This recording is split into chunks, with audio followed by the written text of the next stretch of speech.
standing at the crossroads between a life and a little land, and there's no turning back. Once it's in, it's down to dirty needles again. And now you're chasing heroin dreams, and you can't stop the cravings. It's always wanting more, and it's become too hard to ignore. You're fighting sickness war. You're back to perfect black, smooth again.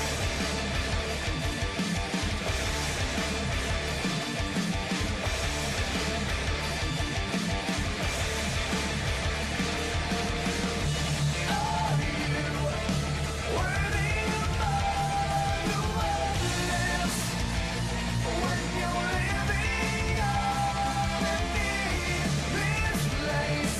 This place is full of runaways, just chasing heroin dreams.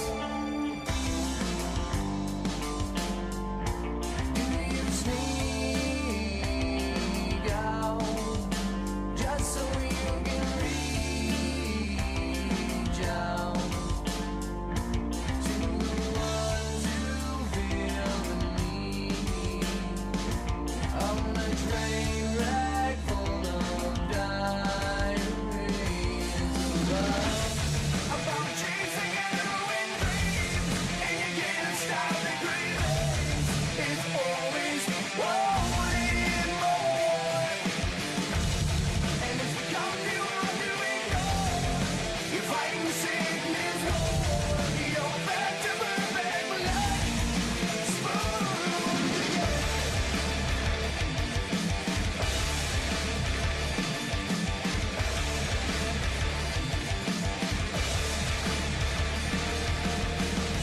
Are you worthy among the worthless when you're living underneath this place? This place is full of runaways, just chasing heroin dreams. This place is full of runaways.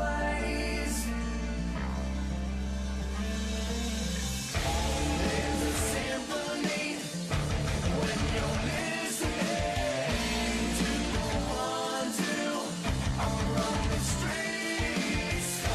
There's a symphony when you're listening to the ones who are on the streets.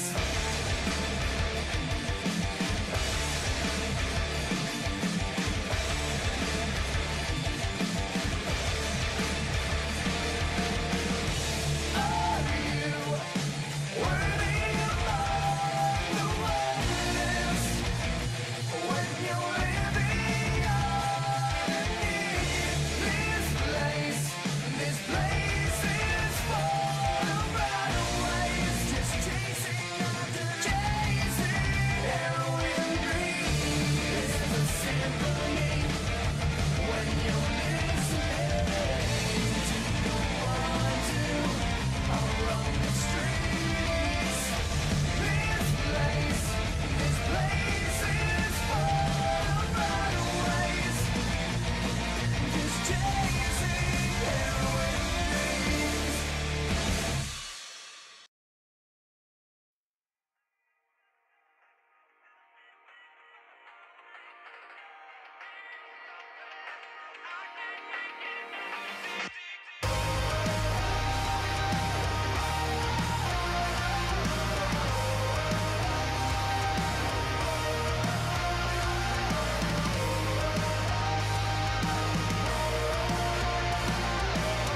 I think that I'm alright.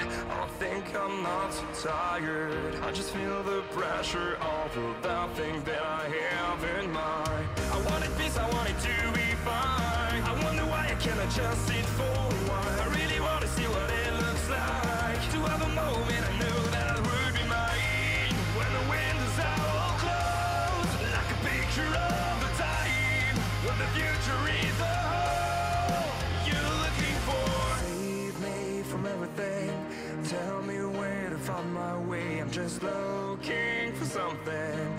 I can't make it another day. 'Cause I'm falling down, fading away. 'Cause I'm falling down. This is what I know, I just keep running. I was working fast and hard, never thinking about now, but living unhappy thanks to.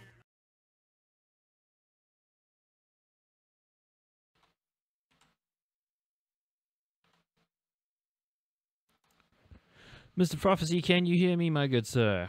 Yes, I can. You can, fantastic. Well, it looks like we've got perfect, impeccable timing. Yeah, we got 10 players. That's rare. That is very rare. You know, sometimes I have to reset their timer forever, but at least it's better that there's a timer. It's better than it's just sort of sitting there for 20 minutes and nobody knowing what's going on. That's my argument, anyway. Yeah, that is very, very true.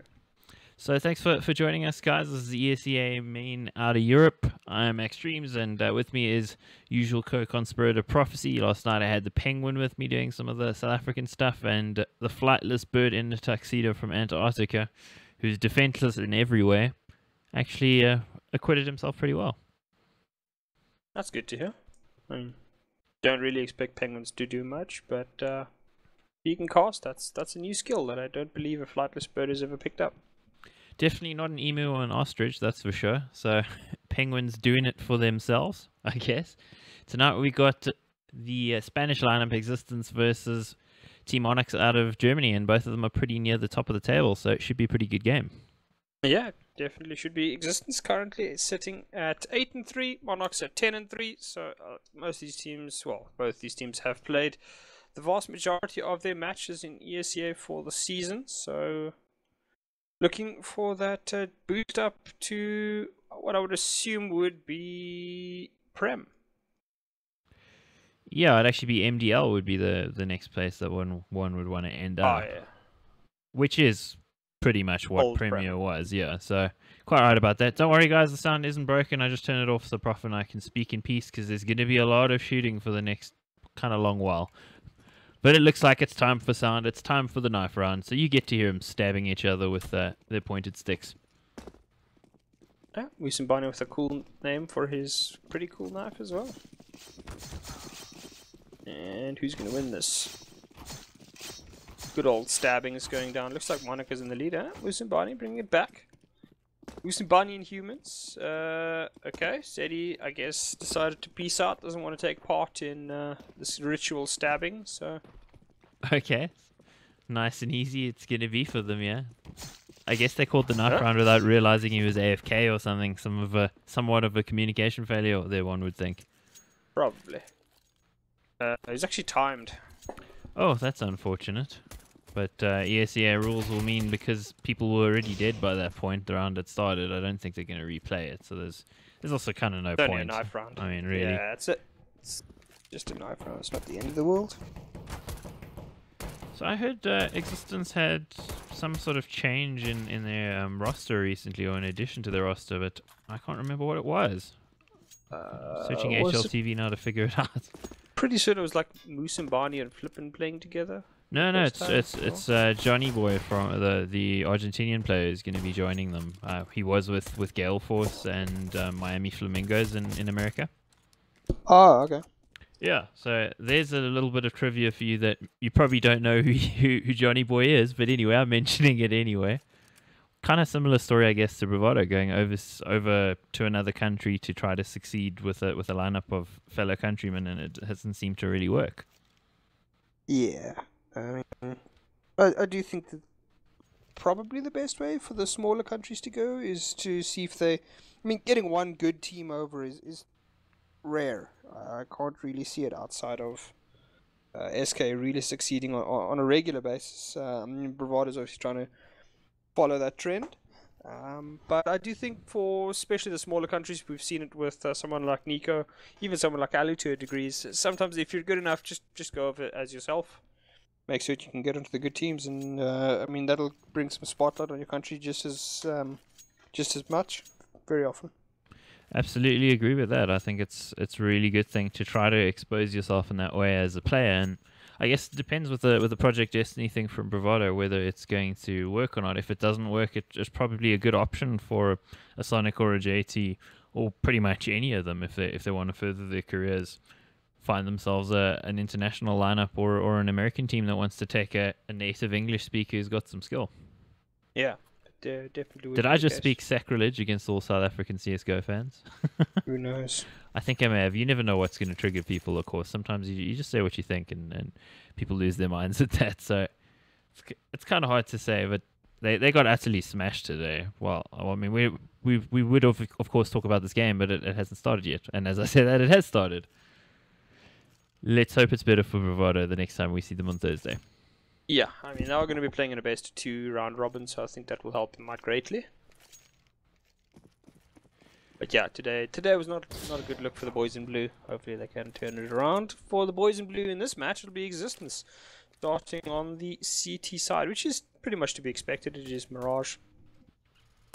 It's the place you want to be, and Musambani getting a nice dink on himself there. He's not going to be happy with that. He's the player carrying the utility and the kits as well, so that's not going to help for late round. Yeah, there's a bit of a missed smoke there, as humans can actually spot the players moving through the connector, and humans will get killed by Impulse G there. So this is a little bit south. The teammate. Yeah, that almost went very, very badly for Seti there, but thankfully somehow nades don't do as much damage to teammates as they do to you, as now is going to remove Tyler, and that's the entrance they need. They are in a 3 versus 4. 2 players on very, very low HP though, and another fantastic shot there from now. As Flippin, he's going to go down. Impulse G still keeping it alive. Now Musabani does have the smoke. He's also got the kit, but he's going to go down. It's all up to now. Can he do some magic? He's starting it.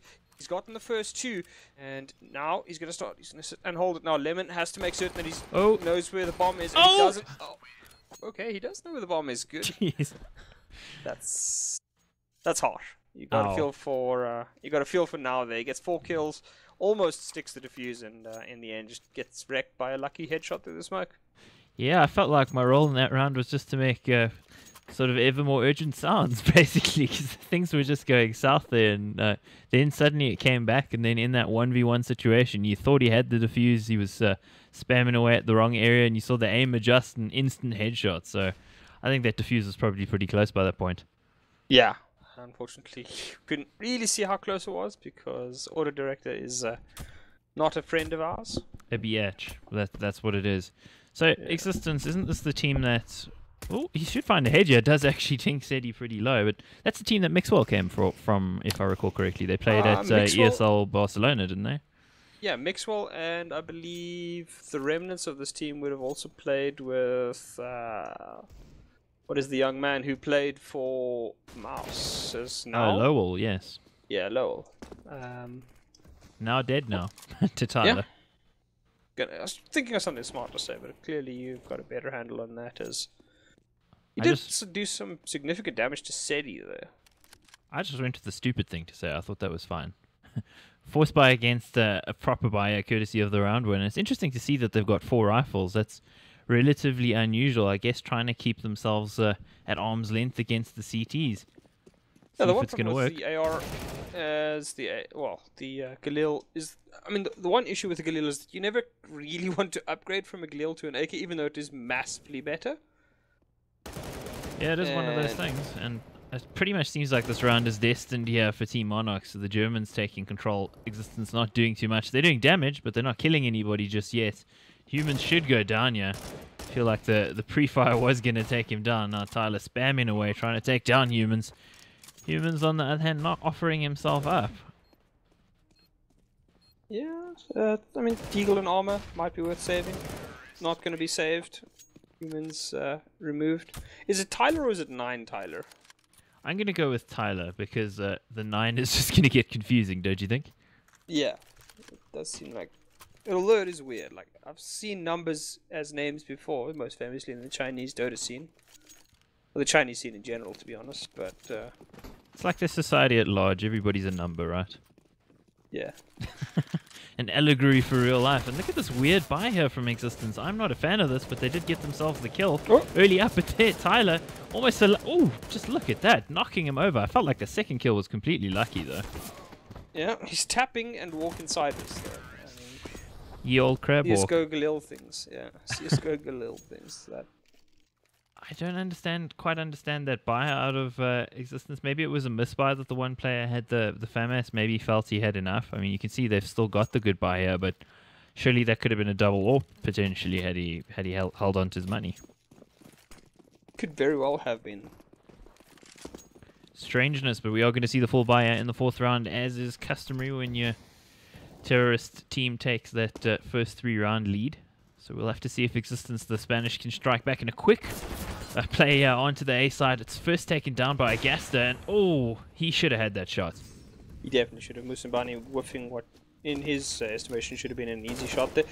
But at the moment, Monarchs are in the site. They've gotten the bomb plant down. They still have a little bit of utility. They're going to get flashed through. They are indeed, but it's going to go completely wide, and Humans unaffected by that. He's going to remove Seti. 9 Tyler up close and up, well, very dead right now. As Impulse G trying to fight at range with a Galil. This is going to be an interesting one. As he will go down. He's going to get another one before he does, though. That's Musambani. Missed a couple of easy shot returns with 2 vitally important ones, and Existence pick up their first round of the match.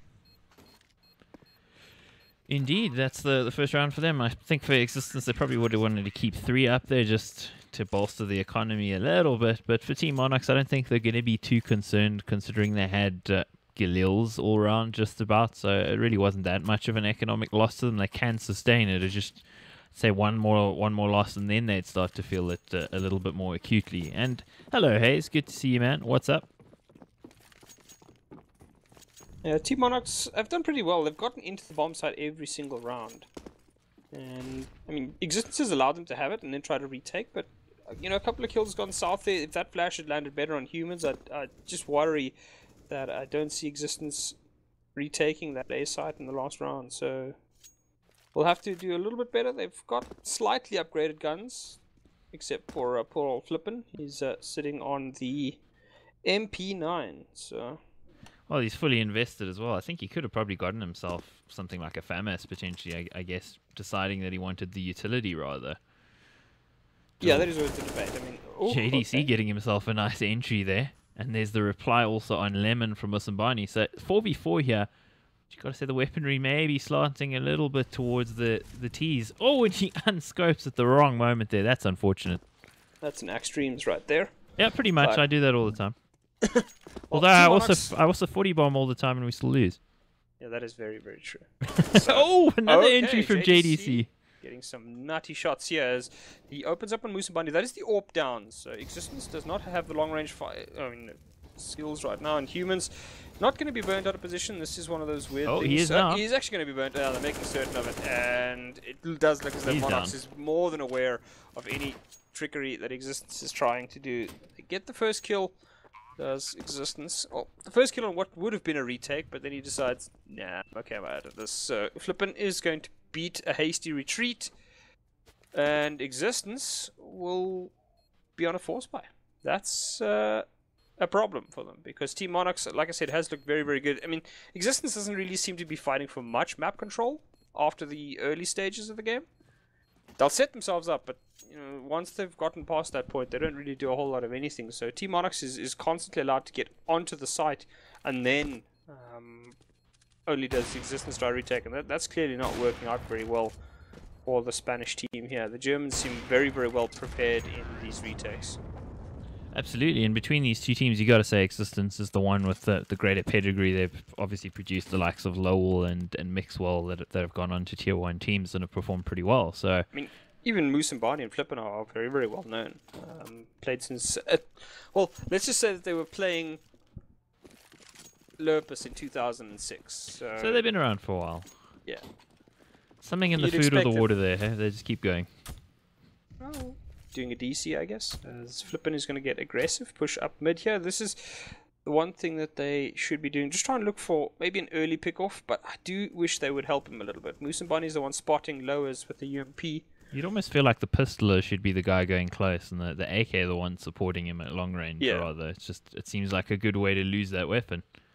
Or just somebody just flashing for the AK if you are going to send him up. So he's going to hold a good angle. Nice. He's going to get a very nice kill there, actually. That Lemon being removed, but Impulse G instantly turning it around. Takes a bit of damage from the nade, and Ergaster, he's pushing, and it's not going to work out. JDC up to the task there as Humans is going to attempt it. Does version 2 work out? No, it doesn't. JDC is well aware of any potential version coming out there. He is like a, well, I would say antivirus software. So it doesn't matter what version of the virus attempts to get him, he still seems to remove it. Yeah, he's looked pretty dialed in, I gotta say. And there's Seti getting himself a kill as well. 4v1.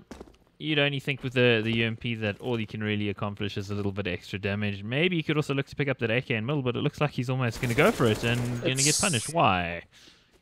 Why? That's actually an AWP that was dropped in mid. Oh, really? At the Why top, does he top not of even? mid? Yeah. Why did he not even check it out? Maybe they weren't aware it was an AWP because it didn't fire a shot. When But they know a player died there, is what I'm saying. Like, yeah, or their if you own know player it's had got- the AK. They would have known that at least. Yeah. Well, Existence now dropped down to pistols, and that's going to be pretty tough for these poor Spaniards. They are literally poor right now because there's nothing for them in terms of economy. Kind of like Spain just a few years ago in the European economy, they were suffering a little bit. Yeah. Musambani actually purchased a E250. No armor, but I mean, this surely prevents him from getting a full AK. I mean, an AWP with armor, unless he's swapping to the AK now. Weird.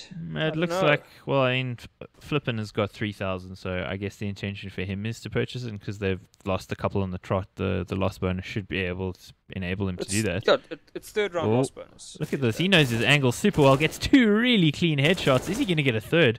Should get taken down here and will be duly dropped. Meanwhile, the bomb is towards B, so they should have a pretty clean entry here. Just Flippin, trying to flip and stop him. Not going to work out though, as Impulse G is lurking in mid, and he's going to shoot Flippin in the back there as the lone defender of the B side does go down. And Existence, well, maybe they'll try to get a weapon here. They don't really have much of anything. Humans is on the good old 1 HP. Can't see him doing a whole lot of anything with that USP of his, and they'll just leave it at that. So Musambani will make his way to safety with an AK. Humans will provide a lot of moral support, but not a whole lot of anything else, as he will try and get out of the bomb radius, because I think he will still die there where he's sitting.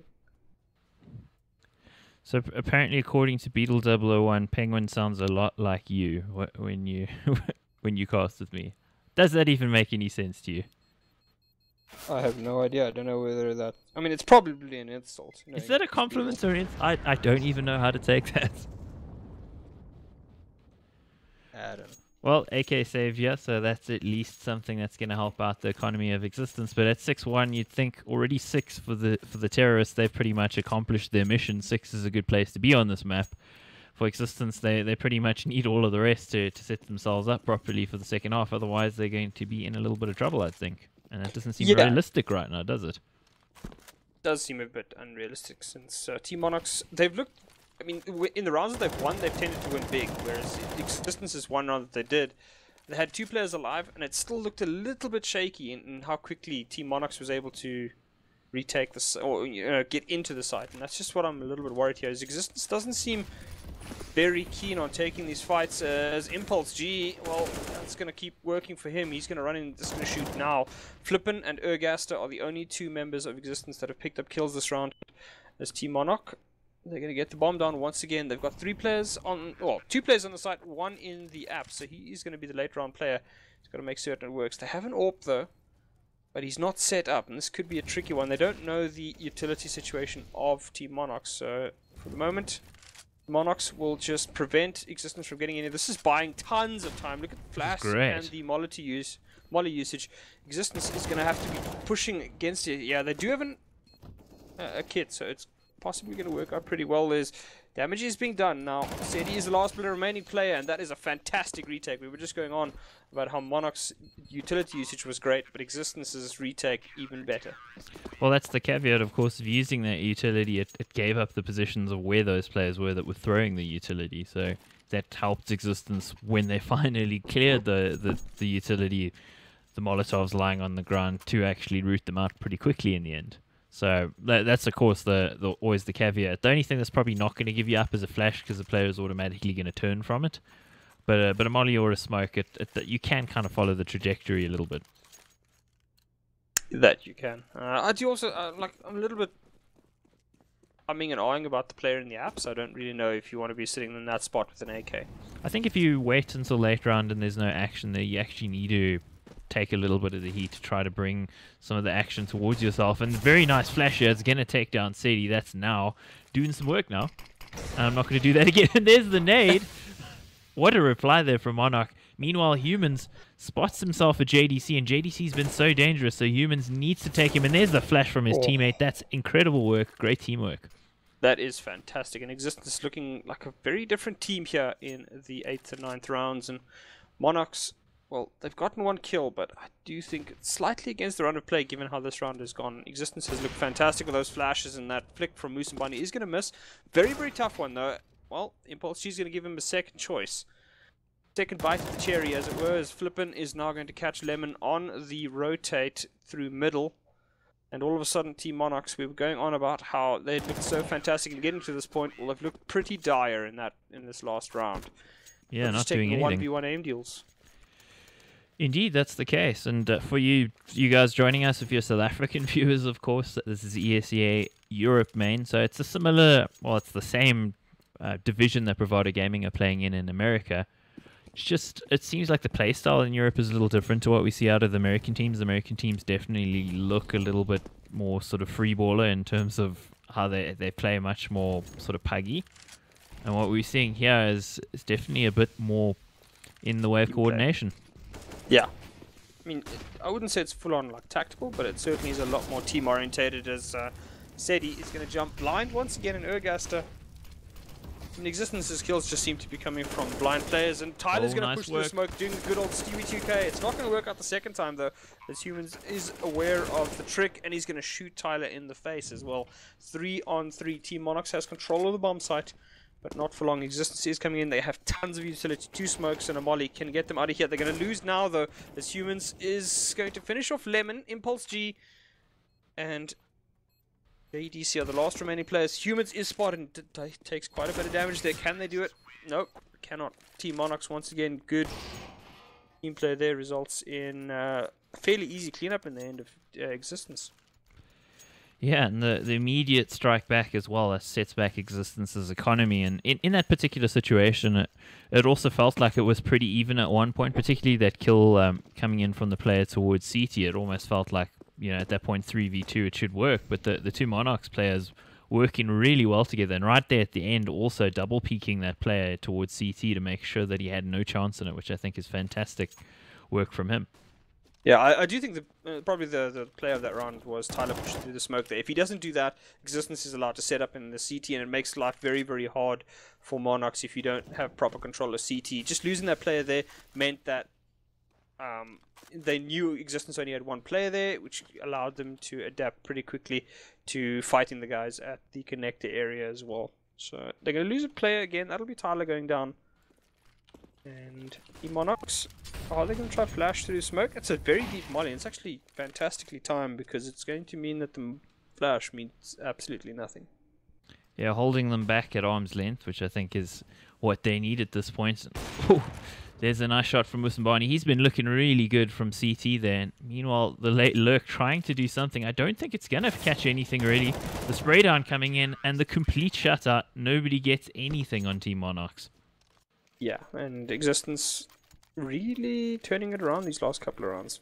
Well played, good flash usage, good team play as well. And Monarchs just seem oddly stymied at times. Like, they have a couple of rounds where they actually get onto side. Like, it seems as though when Existence doesn't fight them, then Team Monarchs is a major issue for them. But when Existence does fight Monarchs, they tend to win the rounds fairly handedly. Yeah, I think that's a pretty astute observation. So 4-7, yeah, Existence clawing their way back into this. Team Monarchs on the force buy. Got the hero AK, but it is a proper force. Everybody's got armor. They got a bit of utility to get in here. But the counter utility is going to hold them back again. And you can see Existence very quick on the rotation. Now 4 players into the A side as they realize allowing Monarchs into the side is going to be a big problem. ADC's pushing out here. And he's actually going to get a player, Hergaster, just getting double teamed there by the Monarchs players. The Molly's going to push them back for a bit. And they need to get up close. They don't have weapons that can take a long-range fight. And Lemon doing the good old double team up once again. That'll remove 2 players. Musambani is flashed out of position. He has gotten 2 already, though. So Existence well-placed to win this round. They are heavily favored due to the weaponry. Monarchs will need something special. They don't even have utility. Taking a fight with Flipman there nearly results in the kill for Lemon, but he gets dropped down to 6. At this point, Existence not quite certain what the hell's going on. I mean, even Team Monarchs seem to be a little bit uncertain of where and when they can plant. Yeah, the problem for them is they got nothing left to mask the plant, so they maybe need to find themselves another kill, yeah, and that's going to happen there from Impulse, so that'll put them in the position now, and follow up as well. That means the plant should be clean. It's a 3v1, and oh my word, that might actually been why they slowed down. We had 1 player drop there, so it could also be why they were slowing it down and hoping to get a kill. Well, it somehow worked out for them because it is now in a 1v2. He's not going to spot the play. He's going to turn away at right the wrong moment is a terrible usage of the English language, but it You does butchered seem it there. somewhat appropriate given how badly timing screwed now there. Yeah, I'd agree with you. The irony, of course, that his name is also called Now. You know. Now, I butchered the English language too there, the way I said that. So, everybody failing, yeah, will now fail. Or will he be able to pull this off? He does have a smoke. He's got some flashes. So, maybe a ninja is an opportunity here, but I think they should have the angle. There's no way that he should be able to get this. Oh, my word. He gets it. Oh, jeez. Costa's curse, eh? What the hell just happened? Okay, what? I was going to say there's a pause coming in there for the tilt, but of course it's a pause because they dropped a player. You'd kind of think in a 3v1 that would have never happened, so maybe the player not being there kind of gave them the opportunity, the 2 players there. How did that happen in a 2v1? It still shouldn't have. I mean, as I said, he has the opportunity to do this, but he shouldn't be able to do it. Maybe the fact that one of them had the AWP as well. Not quite enough spray happening. You just spam the bomb line. Yeah. You had an M4 in your hands. Why didn't you just spam the bomb line? They didn't even fire a shot until afterwards. Yeah, that came in quite late. Maybe thinking it's going to be some kind of fake, but you would think that the smoke would clue them into that. That was just a abject failure on all sides, basically. Yeah, I have no idea how Existence allowed it to get to that point, but I also no idea how Monarchs ended up losing that round. That's just wow. Madness. So, of course, we must remind you guys, this is up near the top of the table in ESEA Main Europe. I think there's over 130 teams in this particular league as well. So it's 2 levels below ESL Pro League. You've got Mountain Dew League 1 above it, where you'll see some names that you know, like Virtus Pro, for instance, or Big. I think also Navi's there as well, right? No, Navi is in Pro League. Yeah, I'm thinking of ECS, where they're in the league below the Premier League, basically. But yeah, Virtus Pro, Gambit, a couple of the other lower level teams are also in MDL, but I mean, got to be good to make it to lands these days. So, who knew?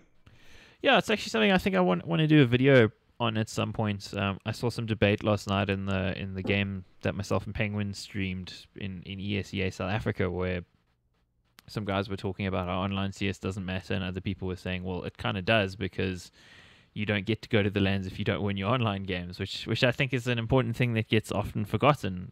So a team like Virtus Pro wouldn't have been pretty much at any lands last year if it had been down to anything other than invites. You know, they're in a lucky position. If you're any other team, you're not going to get invited. You have to earn your way there, and if you can't win online, well, then you're not going to play at lands. That's just how it's going to be. Boys. Straight out of luck. So I'd say that the focus on online and not being as important as LAN. Yeah, in terms of the stakes and the prestige of it, but it is important so that you get to the point that you actually get to play those prestigious games. Yeah, look, I'll say this. I think both are important, but results and stats online are a little bit less important. Like, winning is important. Getting to the LAN is fine. But in general, the results at the LAN count more than the results online do.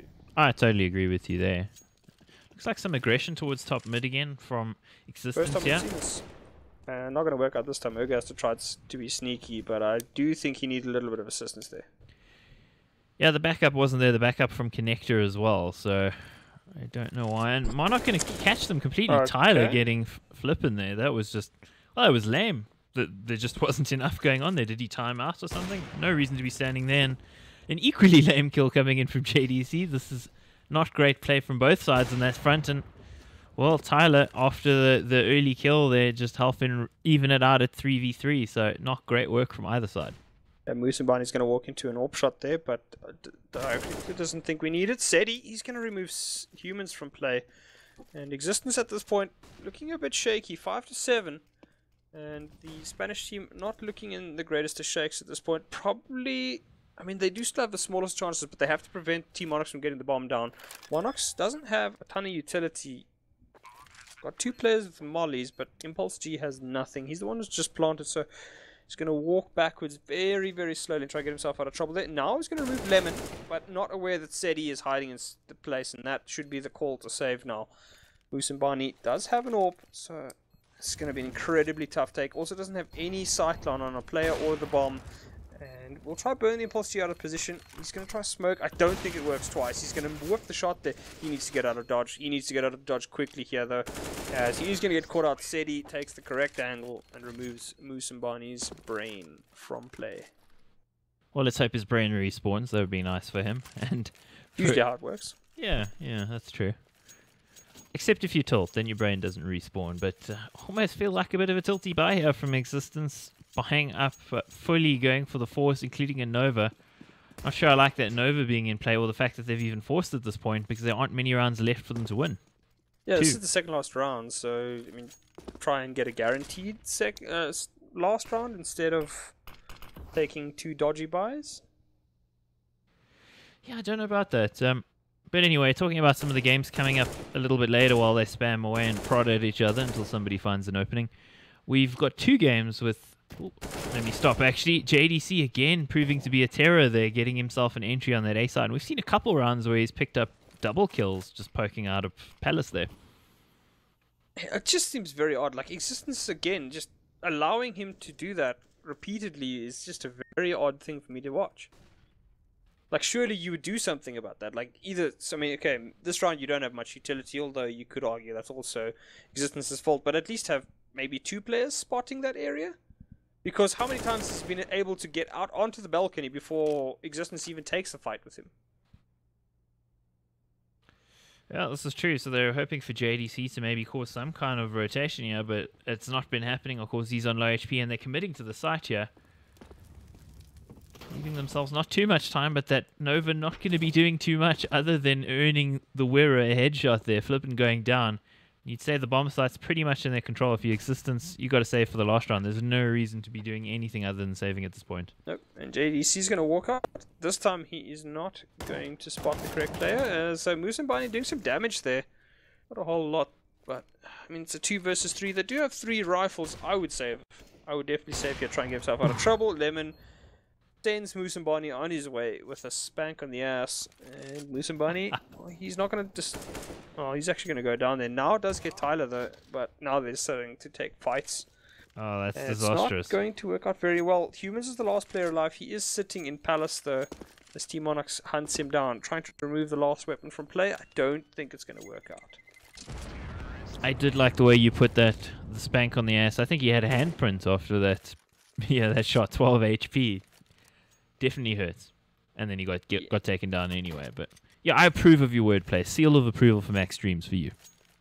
I don't want that seal of approval. Yeah, it's a poison chalice, I know. Yeah, well, I mean, Existence also, they don't have much of anything. Humans not even able to buy a decent weapon for his team. It would probably be a forced up for Mas.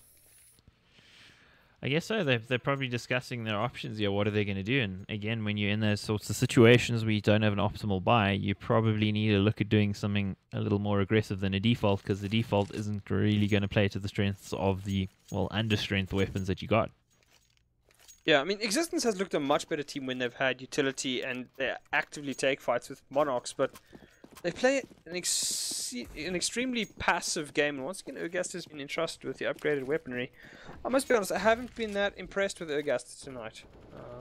Does have somewhat of a name, but hasn't really shown up too much. No, he hasn't. As Monarchs, once again, full control of mid. As Existence has largely left mid and A site to either retakes or late round control. Very default and Dunno. spread out for both sides at the moment. Default hasn't worked for the majority of this game. You've won a couple of rounds when you look good, you took early fights, try to flash your teamies into position, but this default just isn't effective, so why keep running it at this point?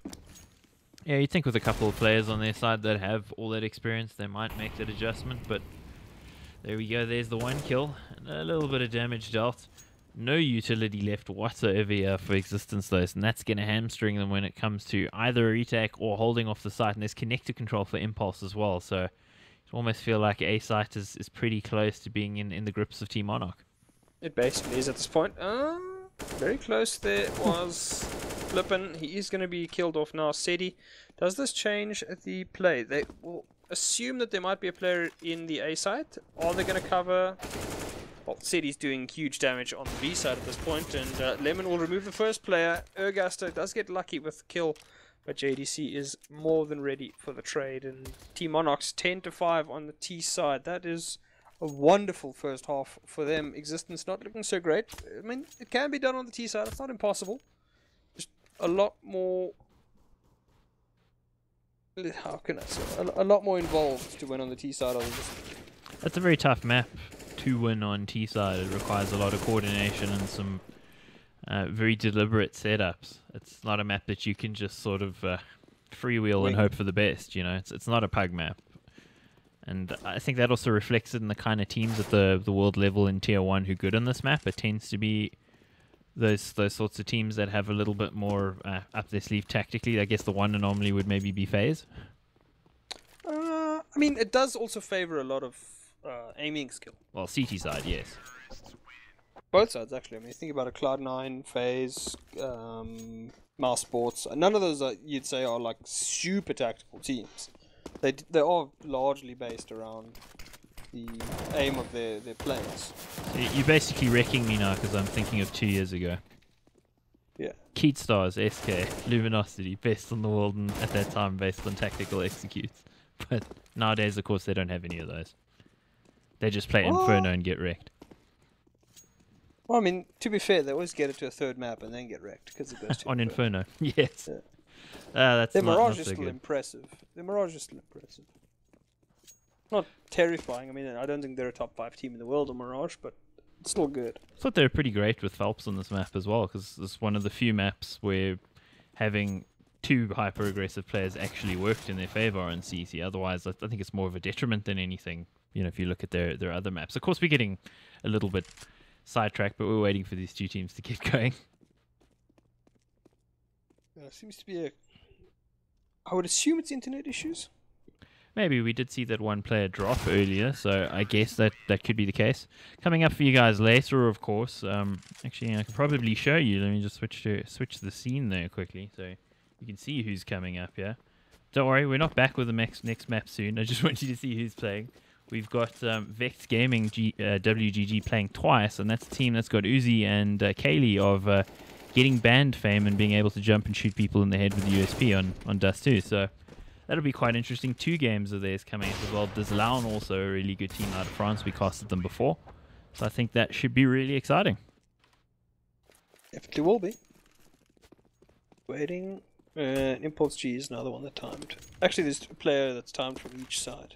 JDC and Impulse G.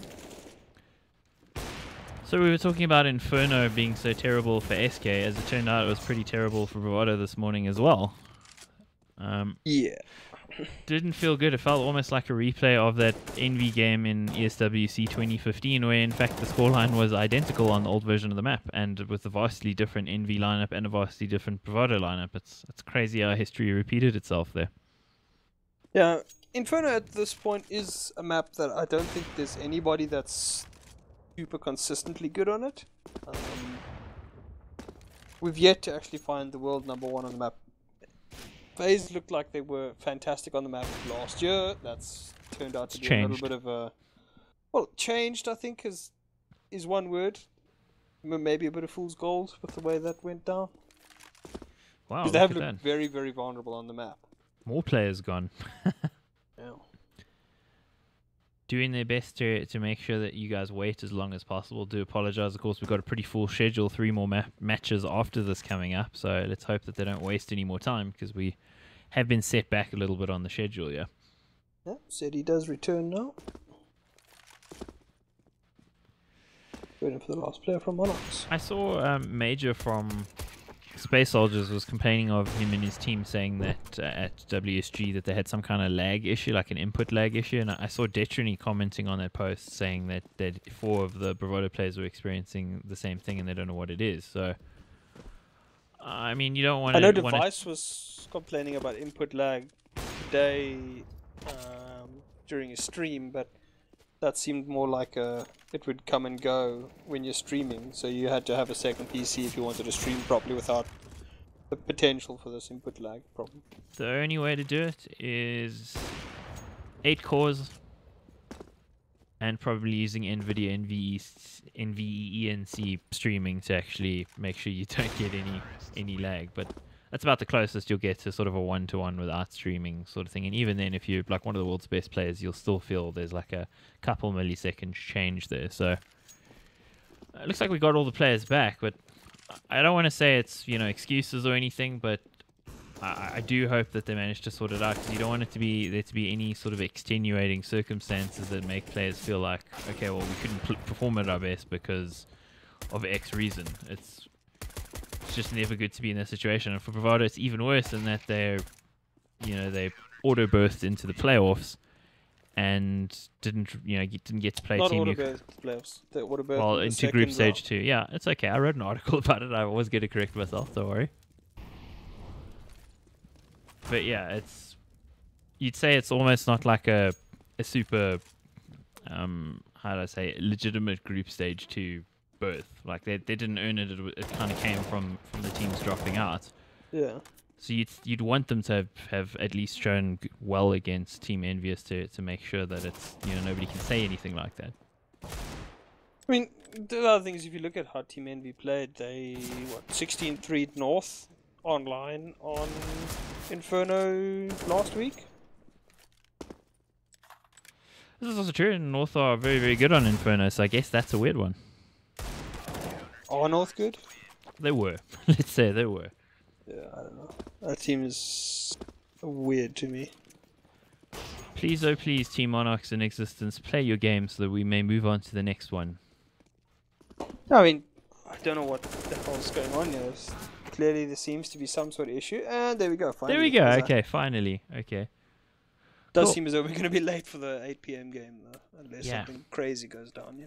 I guess we shall see. We probably, for our sake, we need Team Monarchs to put them away quickly. But I guess if you're an Existence fan, you do want the game to draw out a little bit in Existence to make it close. So let's see what happens. CT side for Team Monarchs, Existence on their T side.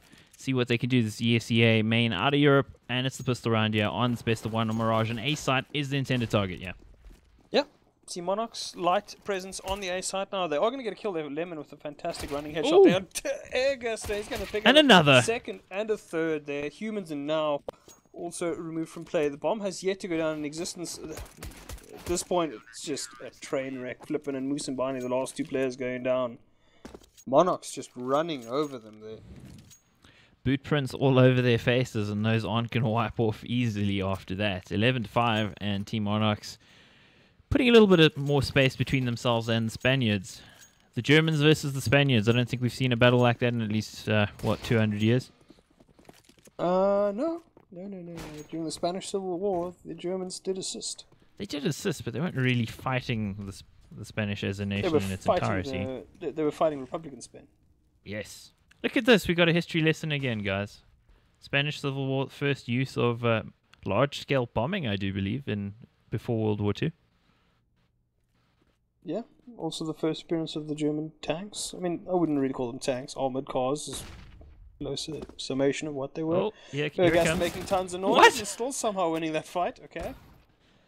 $500 gun, stronger Headshots than and history 3,000 lessons. one? Huh? $3,000 gun, not as powerful as a $500 gun. Yep. I think that stings a little Reasonable. bit for Team Monarchs, and it has stung many players. I like this boost. It can often catch off a little bit of aggression here, but nobody going to be getting too aggressive at this stage. Now, Monarch's playing a pretty smart but defensive hold here. They're not doing a whole lot of anything. They've got a player pushed into the app, so he's going to hear quite a bit of noise. But Monarch's not going to be taking fights. It'll be the after plant really where they actually make the plays happen. Impulse G. And he's going to pick up an easy kill there. Does that indicate that they're going B? He's going to call it for his team. Does look as though JDC might run himself into a lot of pain here. He's going to get the first kill. Does he get the second? Flippin is going to hit him in the face there with a deagle. But it's up to now and Flippin, and something needs to happen here. Existence are running out of time. They don't have a whole lot of anything. They're not really that close to a bomb site either. We'll get into sight now, but Flippin has to still get it down. And while SETI is alive, they can't do a whole lot of anything. He's just keeping them busy. He's pulling in the teamies. Down will go SETI finally, but that is the end of the round there, and now has to get... Well, he's got to end himself. And Tyler will assist very, very quickly, but SETI, fantastic play there. Knew all he had to do was just buy time, and Existence didn't even bother trying to go for the bomb. Yeah, it got a little closer than it probably needed to there, but I think maybe for them, the big failure there from Musambani there on Cat, he should have heard the player behind him. Didn't even face him, got dropped immediately. I think if he'd maybe gotten that kill, I know he didn't have armor, but it could have changed things. And he has the full save double nade kill there, and it's pretty much over here. It's going to be 13-5. Team Monarchs will pull this out. And for Existence, well, it's slipping away. Another nade kill. Team Monarchs. That's just some fun there. Those are just the games where you have a bit of a chuckle after you get those kind of kills, because they are very, very rare. Definitely not ideal for Existence, but if you're a Team Monarchs fan, I think you're feeling pretty good about it. 13-5 in a commanding lead. I guess for Existence, maybe the extenuating circumstance here is that they are changing the lineup potentially soon with Johnny Boy, the Argentinian, joining. I don't know if that affects motivation or anything like that, but doesn't seem to be affecting Now's motivation. Gets a really nice kill on Lemon, and that's the early advantage.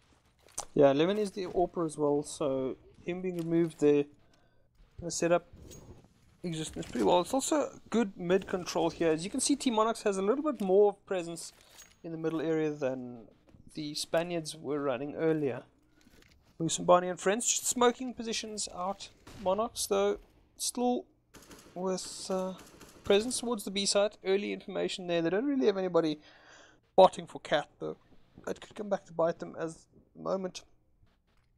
Tyler is on mission. Mission for information.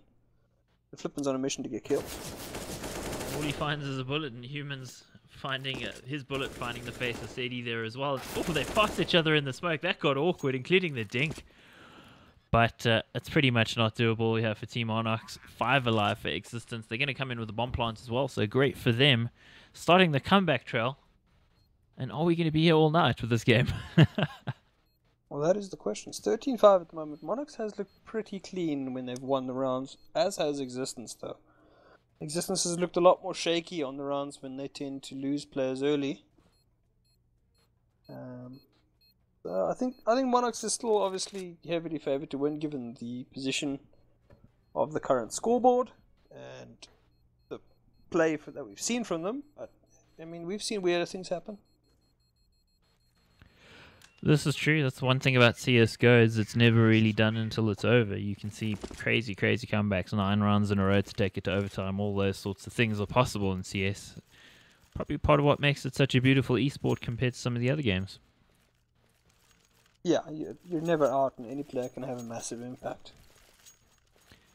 As opposed to games where, 20 minutes in you can kind of go, well, GG, it's pretty much done at this point. They can't come back, so... That's what makes it the beautiful game in terms of FPSs, I guess. And you almost feel in that sort of situation like Lemon's going to shoot, but he follows it up with a dirty shot on now. It's all over now.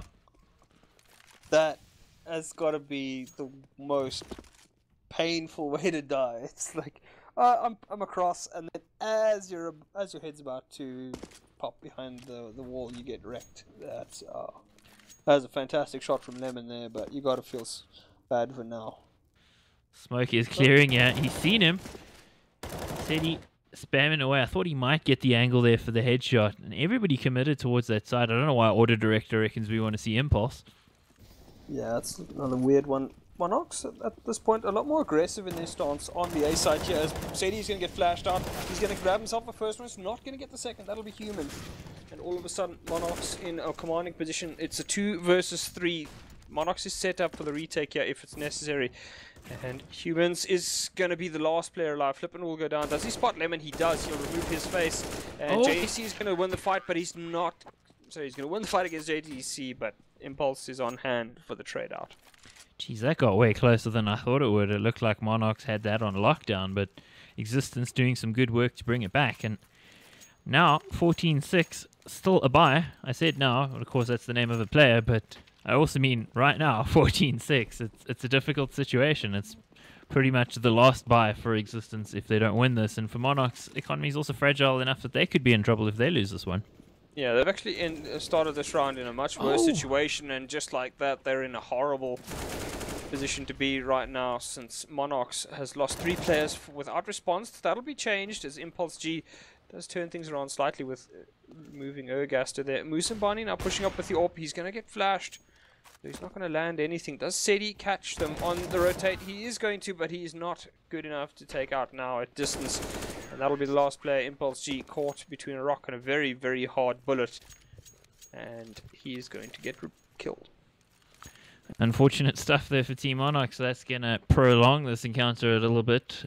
Existence keeping themselves alive here. And they should have this round pretty much in the bag, one would say. There's no way that Monarchs should be able to get this with the buy that they have. Of course, never count the CZ and the Deagle out, I guess. Well, multiple Deagles, 1 CZ, only Sedi. Actually, no, Sedi's going to buy up as well. That'll be 2 CZs and 3 Deagles. So, Lemon is going to be spotted. Bit of a light touch from the AK there, and they're now going to try to take a fight. Tyler is going to get killed pretty quickly, but Sedi and JDC... How did he hit that? We mentioned how dangerous these weapons are, and Existence being reminded of that fact very, very quickly. Now, he's not in a great situation. How did he do that? Unbelievable. Yeah, that's just... I mean, Lemon hasn't gotten boatloads of kills, but the ones he's gotten have tended to be spectacular in the second half here. As JDC is going to be removed now by Humans. It's Musambani and Humans in a 2 versus 3. Not a whole lot in terms of Monarchs, although they do have players, 2 players with armor, and Musambani with a good flick there. It's going to remove Lemon, but the last 2 remaining players are still players with armor. Do they suspect that Impulse G is pushing through the apps, though? Looks like Musambani is aware of the possibility. And he's going to get spotted there. Not enough to win the fight, though, from Impulse G. We're going to see a jumping no-scope. Yeah, that would be somewhat appropriate, considering the silliness in this round. Impulse G in a tough situation. He's going to jump out of the window. Almost catches the AWP, yeah, but now he's being flanked. He's going to go down. He needed that kill a little bit sooner, one would think, there, before the support could come in from Humans. And that's going to be the round for Existence. But, geez, that got way too close. That got very, very sketchy there for Existence at this point. Should never have allowed it to be in that circumstance there. Also kind of felt like JDC there in the ladder room. If he'd managed to delay them a little bit more, maybe even pick up a kill, that probably would have been the round, because then it would have been sort of slanted so far towards Team Monarchs that the numbers wouldn't have mattered anymore. But yeah, I think that key moment after all those flashy kills with the Deagles early on, that's where it went away. So 14-8. Again, we'll remind you there's more games coming up, and not much to really say about this round considering the bye. Not at all. Impulse G, he gets the timing slightly wrong, and Ergaster punishes him for that. I mean, there's absolutely no chance of them winning this round. Team Monarchs, though, well, they've stacked everybody remaining onto the B side, but it does look as though Existence is going to lose a player. JDC gets the kill there. Monarchs, are they really going to do this? They're going to run into short without actually checking it. Musambani is going to turn things... He's going to bring a bit of sanity to proceedings there as he does remove Sedi, but Team Monarchs still got themselves an AK. They could probably pick up a secondary weapon. They are indeed going to. And they're going to get themselves another kill. Flippin getting caught running through the murder hole.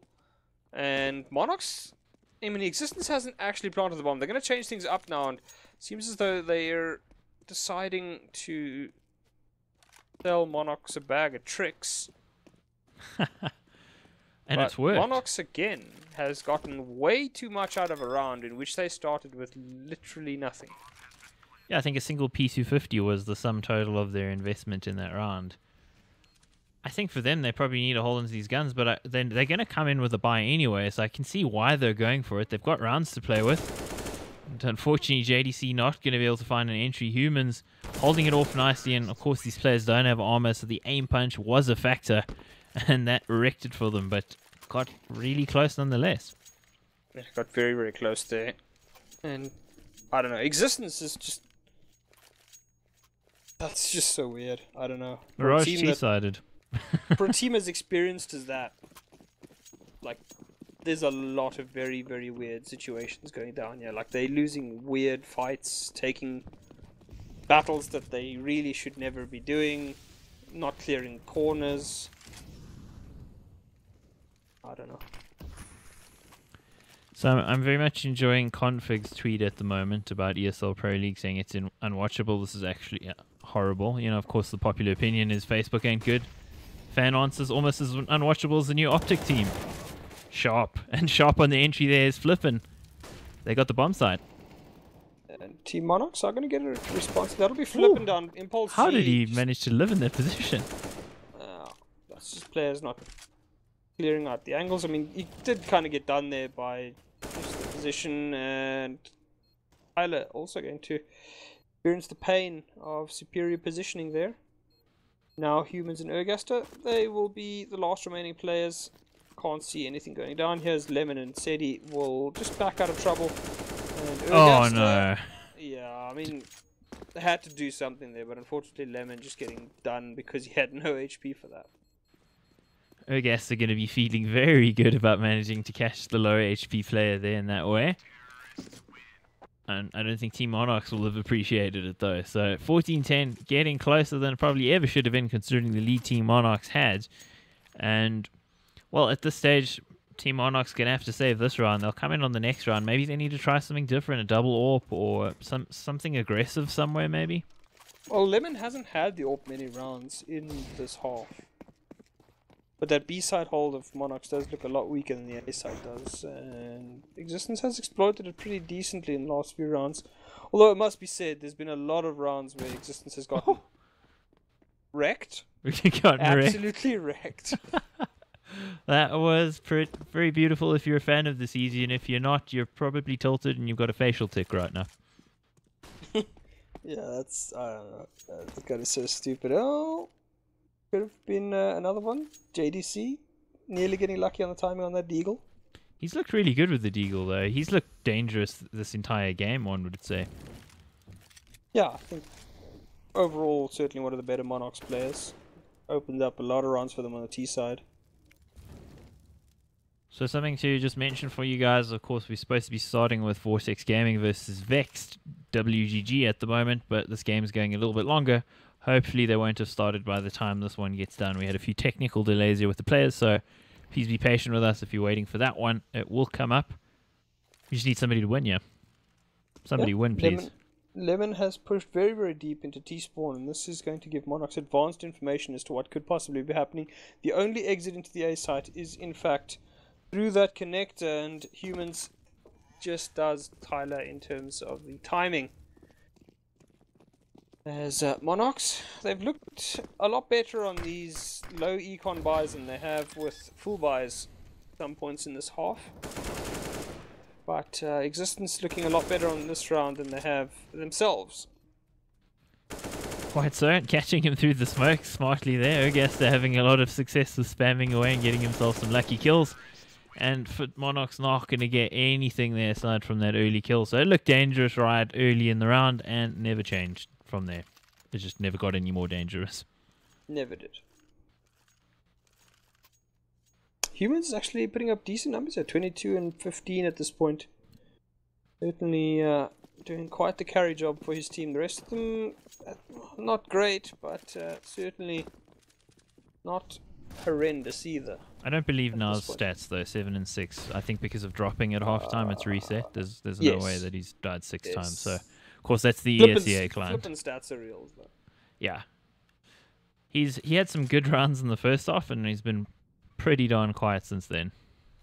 The angle there, that's some advanced information. Change up from Team Monarchs. looking on the angle down B apps to get a lot of information, which is going to enable them to be a bit more aggressive on A, have a more forward hold there. And for existence, I guess it closes their options a little bit. I mean, this is the one thing that if you just look at the CT holds between Monarchs and Existence, when Monarchs is a hell of a lot more aggressive, especially on the A side, much more willing to play close to the ramp, close to the exit to the apps, whereas Existence played a very default sit in CT spawn, sit in the stairs area type hold from the CTs. But you can see Monarchs gets advanced information. Now, it does kind of mean that you kind of have to win the fights to get off well, as we can see Seti getting wrecked there. Tyler will get a response. He is backed up by Lemon, and Tyler's actually going to kill himself. Kill himself in the molly there. JDC with the pixel perfect shot. He hardly saw him there, and that brings it back. I almost thought with the double AWP it was a huge problem, and that missing that shot's a huge problem. But there's Lemon to close it out potentially and gets a really nice fadeaway flick there. So that brings it to 15-11, and almost all went south there. But Team Monarchs bringing it back in that round. Now 15-11, got 4 map and match points in this best of 1 in hand. Yeah, and the most important thing for Monarchs there is when they won with 3 players alive. So they can afford to buy into the rest of the team. There's no SMGs. I don't think we're going to see the silly push from Monarchs into the middle area again. That was punished heavily the last time they did win a round.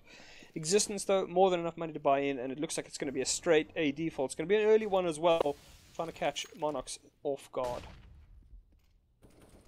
Yeah, the connector smoke going in as well, so you can see they're looking to squeeze on the side, running through the smoke as well. Timing not quite catching them off, and there's the kills. Monarch actually being favored here on the kills. Yeah, and that is a problem. Bomb is not under the control of Monarchs, of Existence at the moment, so this could go very south. They are looking for fights, as Urgast with the late push through mid is going to account for Lemon. Tyler, though, is going to return onto the AWPer Musambani. JDC pushed up. He's actually jumped onto the box, a ticket. Is he going to spot? I think he spotted him just as he fell there. Yeah. Both of them in CT as well, so that makes it a little complicated. You've got Urgaster looking around, trying to see if there's some kind of late flank or lurk coming in. Meanwhile, the Monarchs players backing each other up here against Flippin. Auto Director doesn't want us to see it. It's all on Urgaster, and I think he's completely flabbergasted in that situation. 2 players facing him, and it's all done and dusted. Good end to the game there by Monarchs, as the team play does win out in the end. Both teams looked good at stages. Both teams looked shaky at stages, although I do think on balance it was probably a much better looking Monarch that pulled this game through. Existence just way too many shaky rounds. Even when they won, there was 2 or 3 rounds where they would get into basically like a 1v2 versus some terrible weaponry in the hands of Monarchs, and getting through close, but no cigar. And I do think that Team Existence, not the best it looks at times, yeah. Indeed, so we're going to just have a look at the next map, see if the teams are already going. I imagine they probably are. And I'm also wondering why I selected a game that's on Nuke. Why didn't I think this through properly? But yeah, it is going to be Nuke, so apologies if Auto Director wrecks us. Game hasn't started yet, but all 5 players are here, so I guess we'll jump into this any second now. All 10 players. All 5 on either side. I'm sorry, man. Counting is hard. Could be. I'm doing production too, man. Forgive me. Forgive me. No.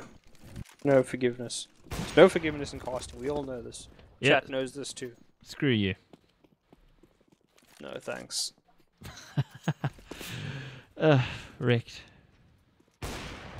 So Nuke it is, and it's in that previous game. I guess we saw it get a little bit closer than I probably should have. You were mentioning how Existence were really default on their CC side, didn't do a lot to inspire confidence, probably got closer than it should have been. However, coming over here, again, we've got 2 teams that are pretty near the top. I think Vortex maybe a little lower down, but should be similarly competitive. It definitely should be. I mean, it is Nuke, and nobody really likes Nuke except for, I think, Mouse Sports alone. Virtus Pro used to like it? Used to. No, they're just bad. No, they don't like anything. Senses. They should move to Fortnite or something, right? Probably. Is it Fortnite or is it PUBG, I think? It's PUBG that... Fortnite's more popular right now, actually. Can you believe that? For the next 3 months, maybe. Yeah, it always changes. These Battle Royale games come and go. Fun for a bit of a casual laugh, and of course, if you're into the esports side, of course it is esports ready. It must be. That's why they're playing it competitively. It's got nothing to do with the big player base. Yeah, totally. Being a bit facetious here, guys, don't take me seriously, but we should take this game seriously. Vex Gaming WGG, they're going to be starting here on the CT side of Nuke, and that's where you want to be. And of course, we got Kaylee, the infamous Kaylee, and we got Uzi, also ex of teams with Kaylee. And into the A site they go. Really nice flash, including the team flash coming in. Lots of gunfire being exchanged, and there's a kill. NPK going down, and there's another couple of kills here for Vortex Gaming, doing fantastically down to Amor and Emior, sorry. And, well, I can't even say their names fast enough. It's all over.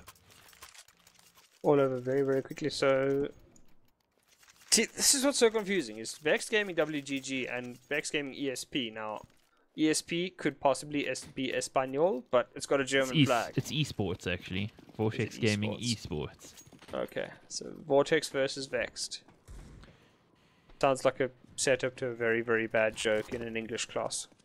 Or a really bad sort of C-grade sci-fi movie from the 90s. Something like that, yeah. Emio, well, he's got a lot of friends. Doesn't really want to see them at this point as he's running for the hills. They will have almost certainly heard that. And Uzi getting a good shot there. Start things off well. Emio himself, he's got himself a good weapon. He's got a second kill. So, I mean, he's doing a bit of the bouncer. Didn't want anybody in his house. And all of a sudden, Thidome is the last remaining player here for the German Vortex side. And he's going to try to fight his way out of trouble. That's not going to happen. Kaylee with a pistol. Going to remove the remove the final possibility that Vortex wins that round. 1-1 Vexed, turning things around with what should have been a round that they had very little hope in. One would have thought, but the famous French force by prowess showing up there. The team that I was going to mention before the site take came in there in the first round was Epsilon, wasn't it, with Uzi and Kaylee? I mean, no, Uzi was in the same LDLC side that got to the semi-finals of DreamHack Winter 2014. I don't think so. I think you're wrong. No, sorry, Cologne 2014. Cologne 2014 there you as Vex Gaming cleaning up Vortex Gaming. Oh, and Nade's not going to get the kill. I mean, given what RPK's name stands for, what does NPK's name stand for? Nope King? Nipple King? Nipple King. Who knows? I don't know. The Frenchies are a bit weird, but they are fun.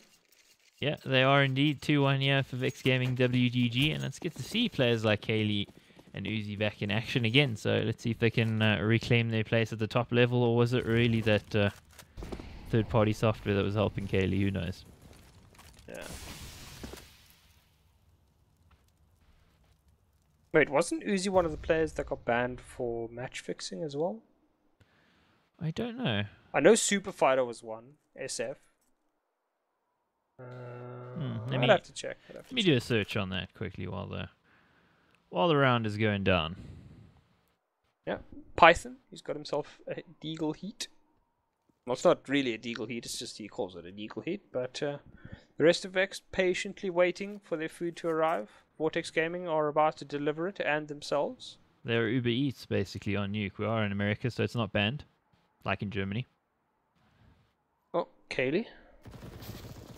Well, NPK is going to go down eventually, and well, looks like MTC Python will be able to get into the bomb plant position, and Emil just catches the poor old delivery boy as he's exiting.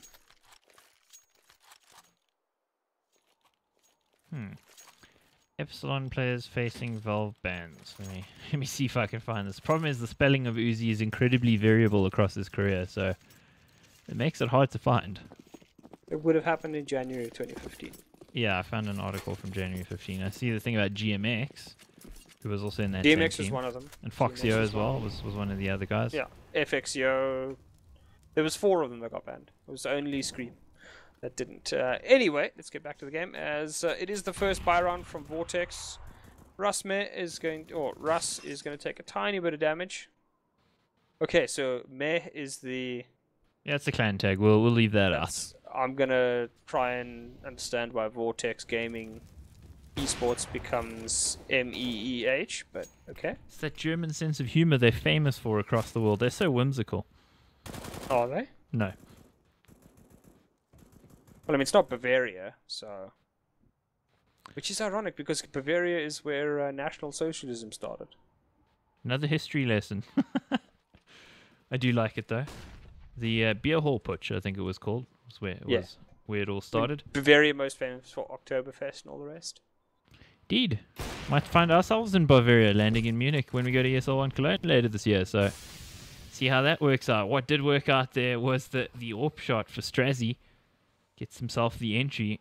You got to feel like that's setting up Vortex Gaming pretty well. Yeah. Vortex looking to... I mean, this looks like an execute onto the ace site here. Hopefully the timings are correct. Flash Did he just throw it against the door? I do think I think that was meant to have somebody open the door for Kaylee. him. Kaylee. Okay. Okay, Kaylee. What's going to be Strazi? He's the last one left. He's going to get the first player. He's not going to get the second. And they will trade up for a double AWP setup on Nuke. Okay, there's a couple of weird things. And Nuke's AWPing situation is not great. Double AWPs on Nuke, almost never seen. So, Yeah. Vexed clearly have different ideas. I mean,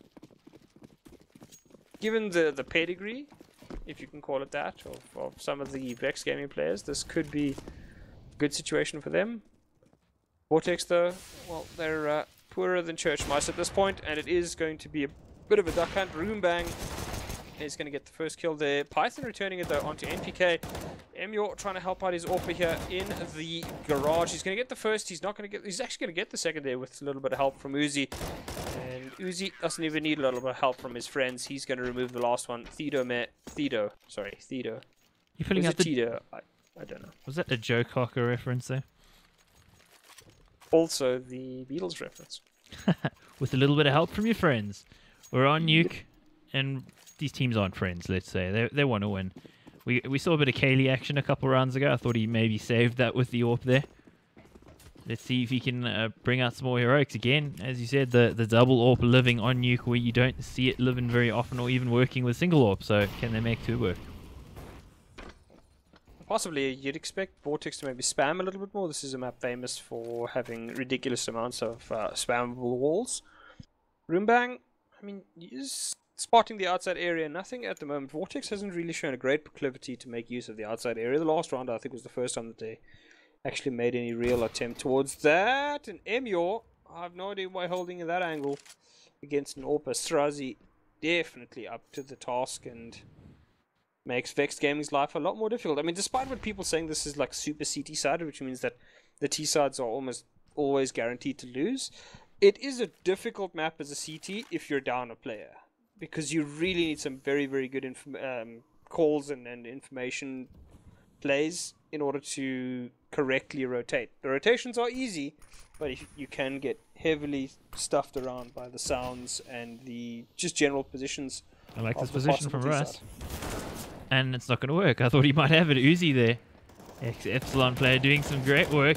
Doing even more great work before he's traded off. Now AWP versus AWP. And it's going to be Roombang banging him down. Strazi, hero from earlier in the round, goes down. So another round for Vex Gaming. Very, very easy round for Vex Gaming in the end. I expect a little bit more out of that. And I definitely would have thought that Rush should have won that fight against Uzi. But somehow the Frenchman able to kill the player sitting in the hut. Like, I mean, I don't know. That was weird. I did not expect Uzi to win that, given that it looked like Russ had him dead to rights on the angle. And it's going to be the good old ramp rush. But the ramp rush needs a little bit of stopping. At this point, it's not going to happen. Emyor gets one. Doesn't get any more than that, though. And Vex Gaming are in position. I'm stuck watching a dead body as Kaylee and NPK busy cleaning up the German side at the moment. It is a bit of a mess. Clearly, it is after Oktoberfest, or in the lead up to Oktoberfest. Things are still getting ready. Strazi, the last remaining player, he's on 10 HP. Does have himself an M4, lots of utility and an upgraded pistol, but he has no armor. And he has no bombs, so no fun for him. So yeah, he's not long for this world. So reading back on it a little bit, it was GMX and we had Scream in that team, the old Epsilon lineup as He was well. the only one not banned. Uzi, Foxio, and then a player whose name I can't pronounce.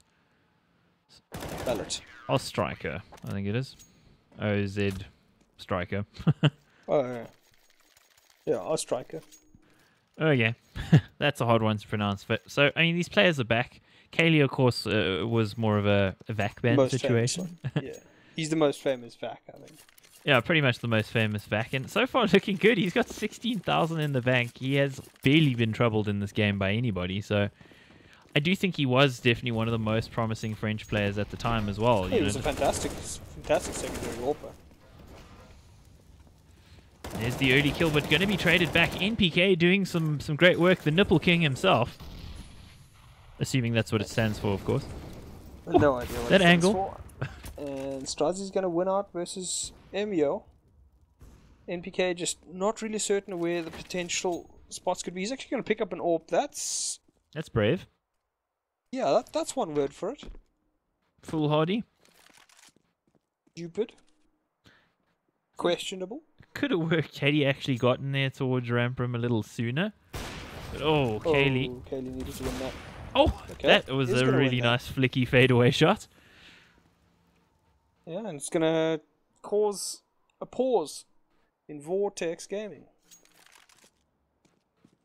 Well, I haven't looked at the chat in a long time, and a lot of people were chatting in the chat, and I wasn't reading it. Apologies, guys. Well, at this point, Vexed are in a bit of a dicey situation. Vortex themselves not in the greatest of situations. A 2 versus 2.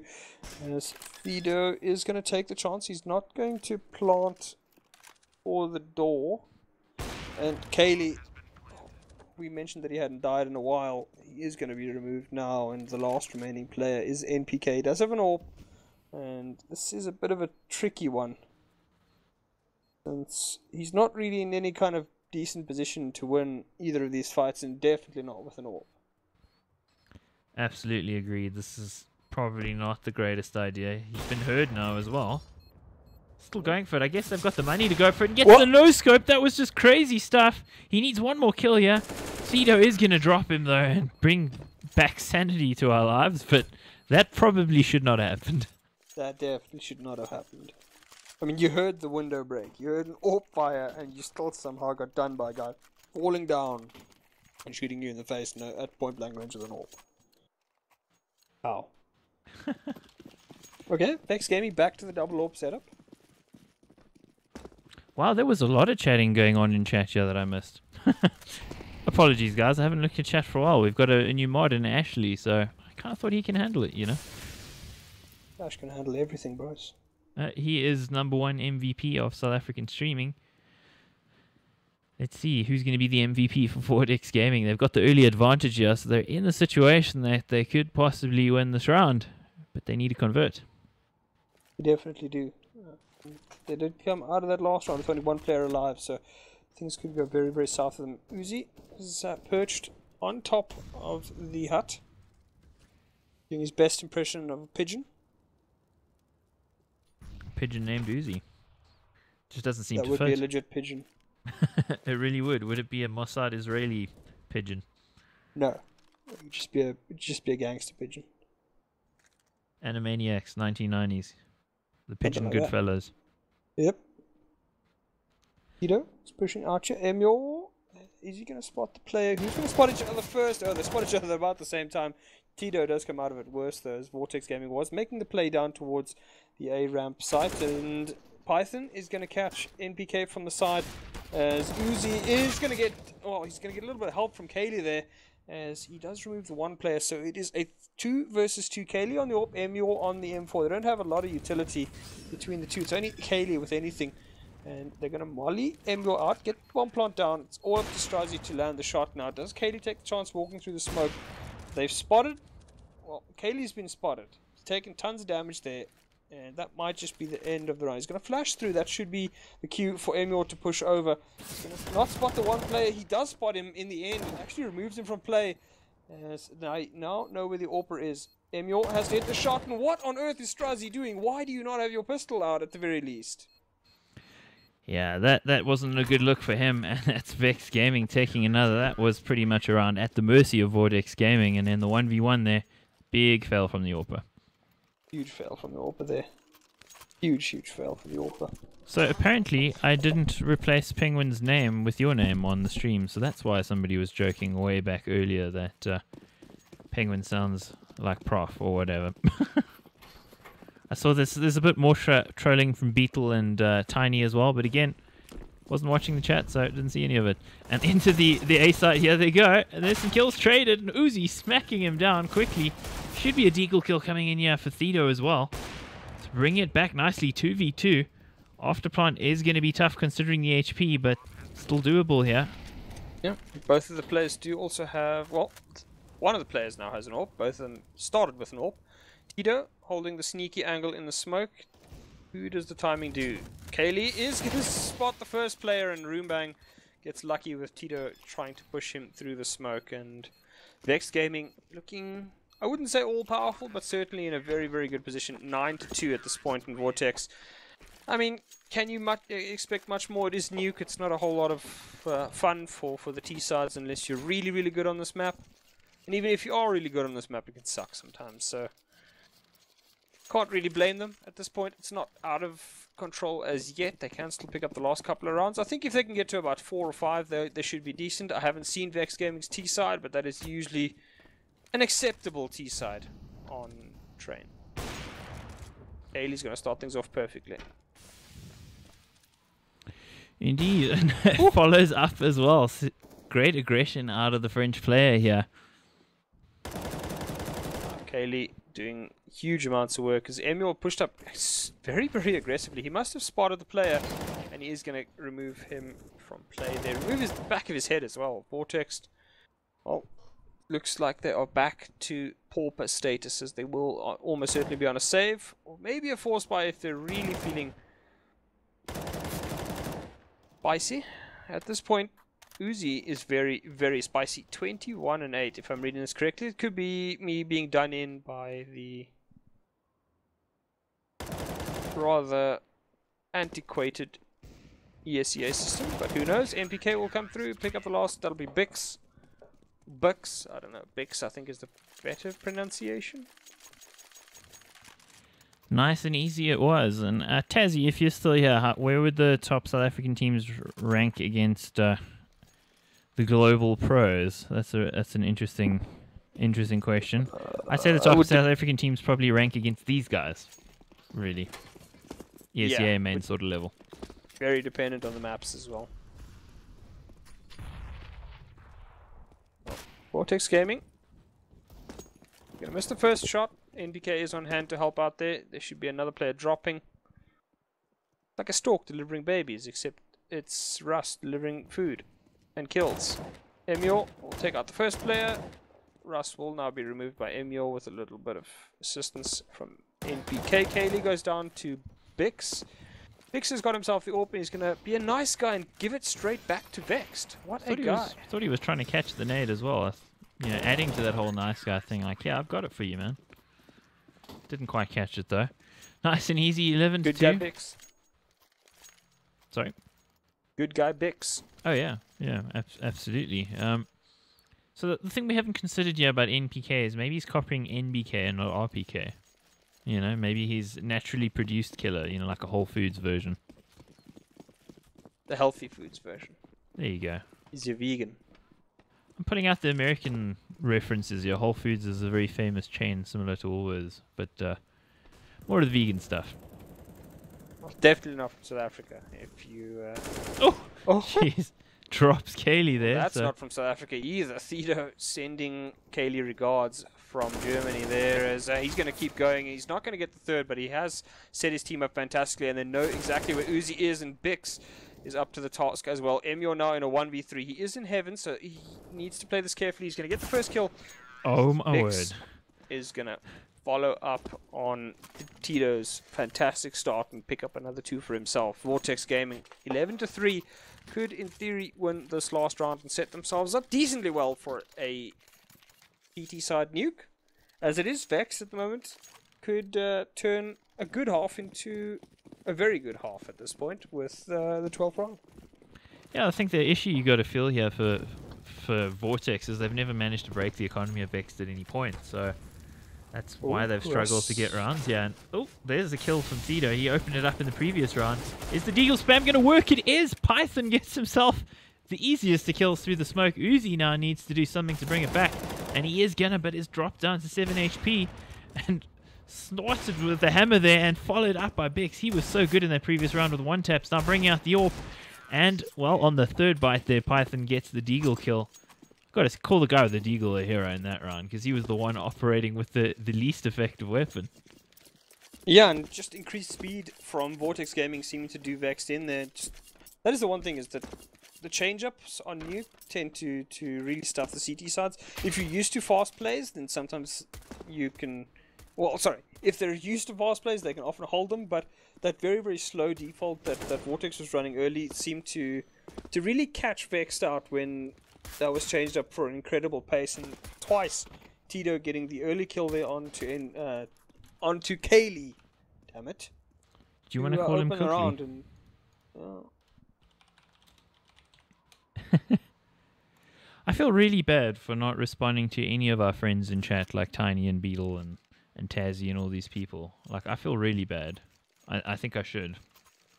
You probably should. Yeah, I wasn't reading chat, so... Now I'm watching it Not closely. being a good streamer. Not being a good streamer. I'm not a at all. streamer, I'm a caster. In that case, it's fair. I think so. Most casters, fail to acknowledge the chat in its entirety, and I just did that there. Of course, we are in for the long haul. We're going to be casting all the way to midnight, and that last game will be a Vex Gaming game. So they're on the T side now. They got plenty of rounds here. Vortex on the CT side through the smoke again. Python with a headshot. And unfortunately, that has allowed them to push onto the A side. Vortex in a bit of a shaky situation after 2 versus 3. They have no kit. And Vexed in great after pump positions. They're going to push aggressively, and that is going to throw the round all but away. As Emyor has to hit the first shot. He does hit the first, but Bix now has looked fantastic on pistols at this point. Can he do the hero job? He's already gotten 2. He's going to need a 4K for his team to win this round. Bomb is planted for the Frenchman. And Emyor up to the task. 3 kills of his own on this round, and Vexed off to the perfect start in the second half. Absolutely, it almost looked like it fell apart. There were those 2 kills for Bix in lobby, but was not to be. 12-4, so we might have a quick one on our hands here after the last game was a bit of a marathon because of all those technical issues and the fact that it got close. Closer than it should have been, I think. But either way, Vexed will be on the slow play. Usually, certainly in MM, you tend to see guys just rushing. Uzi is going to try and do a Tito. Emyor does him a favor though, removing from Strazi there. Tito's pushed aggressively through that squeaky door. It's not going to go as he hoped. Gets the first kill, doesn't get the second. And NPK on 1 HP will just be holding down the lobby area. Last remaining player seems to be in heaven. And Vex just want to be ultra safe about this. Could gamble incorrectly, end up losing a couple of players. They don't want to do that. Python did look good on the Deagle in that last round of the second half though. First half. Yeah, getting a couple of dirty kills in consecutive rounds through the smoke with a pistol. So, that just went into the Vortex there. The Vortex, it's just gone. Easy.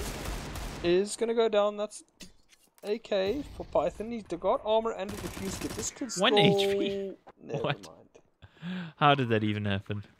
No idea. Goes for the Deagle, doesn't pick up the AK. Good idea, my man. Feels bad. Does definitely feel bad. Haley will not be on an AWP this round. I would assume he's getting the AK, and they're going to give in PK the underpowered. Well, is it underpowered anymore? Who knows? It's not as good as it once was. Yeah, just a rush outside here. It should be fairly swiftly dealt with here by the French players, and is duly done exactly that. So, I think... Gotta ask though, MPK, are you getting stuck on wanting to call him RPK or NBK? No. I'm calling him NPK. Are you getting stuck? You seem to hitch every time you're about to say it. Because I'm trying to think of something funny to say with his name, but clearly my brain is not capable of doing such things. So I thought Nipple King was pretty funny, but I don't feel like it's appropriate. Well, for anybody that thinks about appropriateness, go check what RPK's name actually originally stands for. I'll give you a clue. It's Rape King. Oh, it's a cop out. Tito is going to pick up 2 of the Vex Gaming players. This is actually the first buy round as we continue to talk nonsense. They've lost Uzi and Emyor. Those are probably 2 of the better players on the side as Vex Vortex starting things off wonderfully here. They're going to grenade the door to pieces. NPK, not really the kind of weapon that he wants to be trying to take a fight with, as it does not have the same power as an M4. Tito, aggressive, up on top of the outer garage there.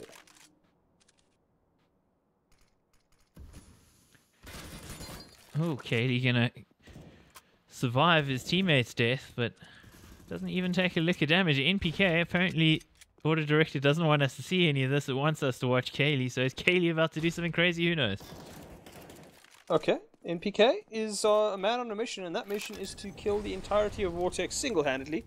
Win his team the round. He is now finally going to go down. Kaylee does have the AWP, and he's going to land a wonderful shot. He's going to land a second as well. Kaylee. And Vexed Gaming, the magic from 2 players, wins them that round. They had no business winning that, given the situation they were in, but unfortunately Vortex just done in by some star power. Yeah, and what star power it is. Kaylee, one of the players that you guys may know as Cookley, because Pasha can't say Kaylee, apparently. Well, I mean, depends on when they started watching. Kaylee is actually... Oh, my word. We said his name Kaylee is again. actually a very quick AWPer. I'm not gonna lie.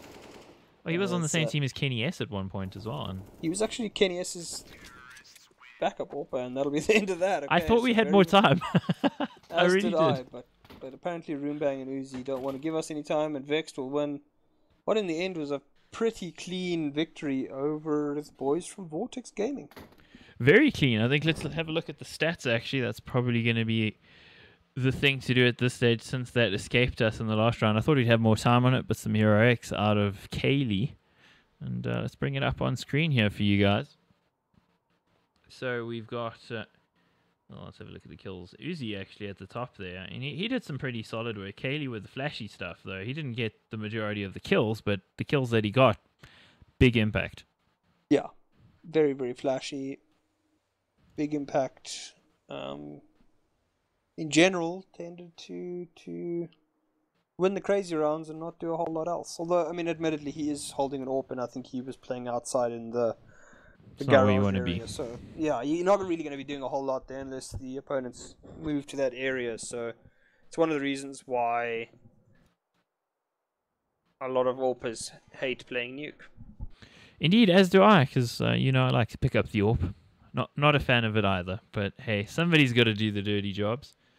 So I think what we'll do for now, because that ended pretty quickly, very comprehensive victory there to Vex Gaming WGG, we're going to go to a break and play a little bit of music, some Nickelback covers. No, I'm not going to do that, don't worry. Definitely Nickelback covers. Not going to do the Nickelback covers. So we got 2 more games coming up. I'll just bring it up on screen so you can see. There's Dizlan versus Roughtimes. Dizlan up near the top of the log. We've casted them before, French team. And then we're doing another Vex Gaming WGG game a little bit later versus some more Germans. Well, it's actually more of a mixed team, but there are a couple in there, BLG. So you'll see that coming up. I'm going to go to music. We'll be back in probably like 15 minutes or so. Cool. Cheers.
I'm not so tired. I just feel the pressure of that thing that I have in mind. I wanted peace, I wanted to be fine. I wonder why I cannot just sit for a while. I really want to see what it looks like. To have a moment I know that would be mine. When the windows are all closed, like a picture of the time when the future is a hole you're looking for.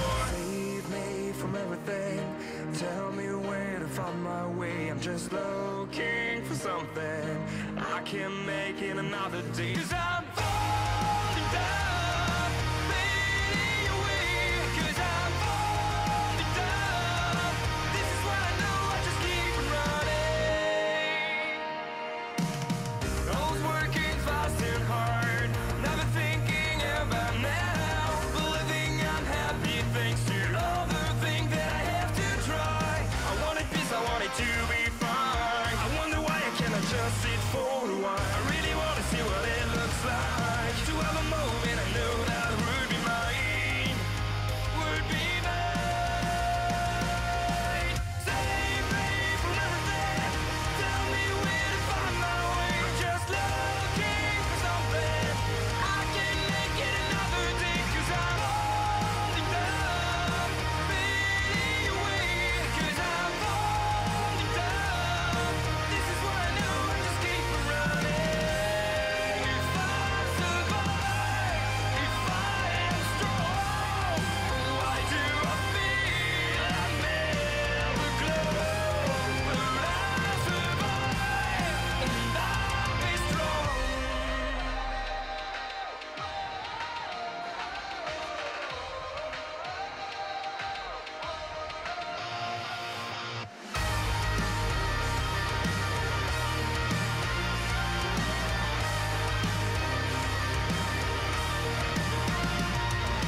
Save me from everything. Tell me where to find my way. Just looking for something I can make it another day. 'Cause I'm falling down, fading away. 'Cause I'm falling down. This is what I know, I just keep running. I keep running. 'Cause I'm falling down, fading away. 'Cause I'm falling down. This is what I know, I just keep running.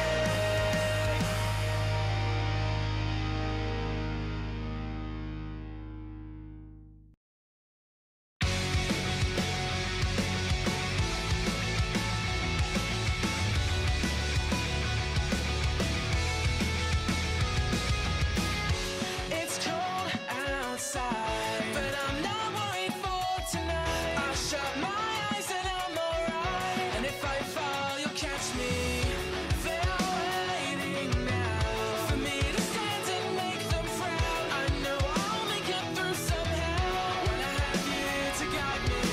And now I see I am surrounded. I am the silence in the world. Just a figure in the dark. This is the calm before the storm. If I fall, you'll catch me. Push me back up on my feet. Be the strength inside of me. A burning fire that you feed. I want you to know it wasn't clear to me before.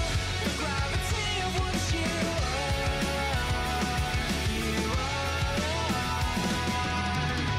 You see the good inside of me, even when I cannot believe. I see it all through you.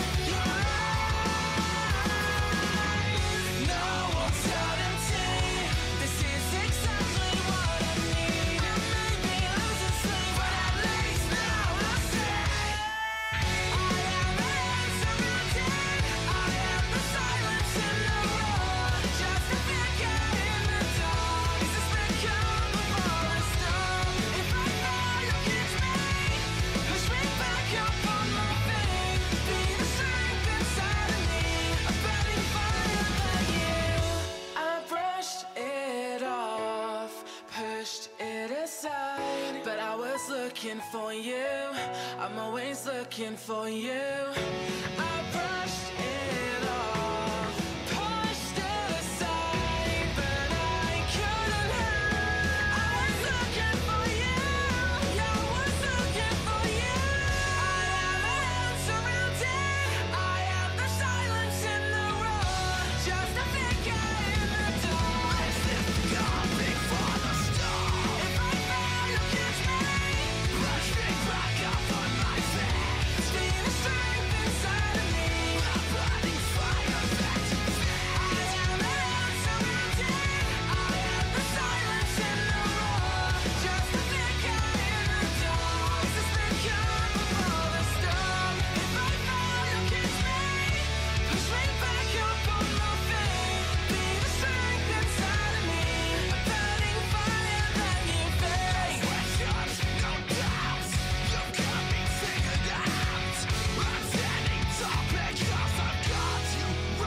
careful, she's listening right down the hall. We cannot say we will not evolve.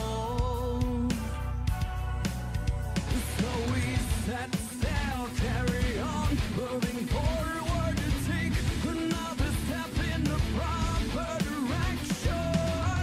Out of sight, out of mind, it's no wonder we never seem to exist. Pray for me, I want to hear you. Pray for me, I want to feel you. Why did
tragedy befalls our brothers by our sides.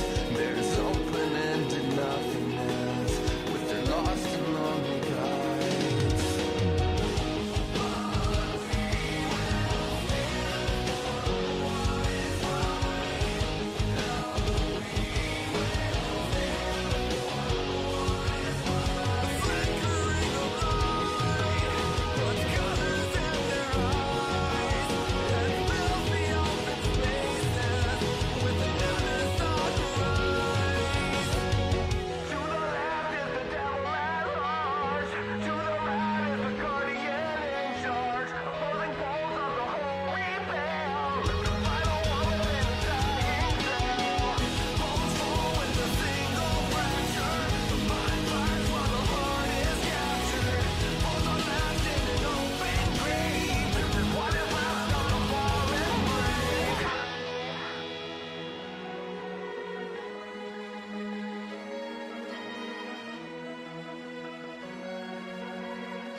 Take a bow and take a look.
history is turning into a white-knuckle ride for sure. And things are going to get worse, apparently much worse. We are closing distance with the first moments of true human civilization. But it's not a sure thing. It rests in our hands, as it always has.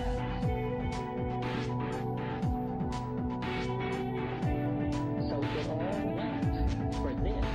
It will all be made clear in the lifetime of most of us.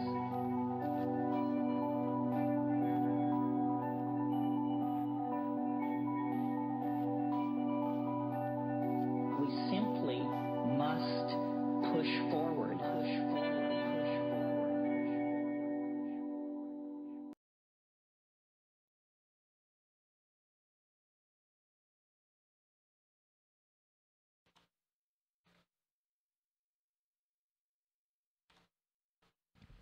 Mr. Profeci, can you hear me, sir?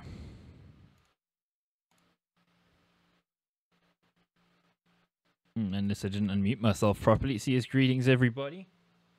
Thank you for joining us. Oh, there we go. Maybe it was you that were muted. Okay, well, let's say that. Okay, don't worry, guys. The sound isn't broken. I'll turn the sound on as soon as the game gets underway. We've got all 10 players here, so we're just about ready to go. I believe we were waiting for Kriya, and he is here. So I guess he'll end up swapping out with the coach. I think that's the coach, and we'll get underway any second. So this is, of course, ESEA Main out of Europe.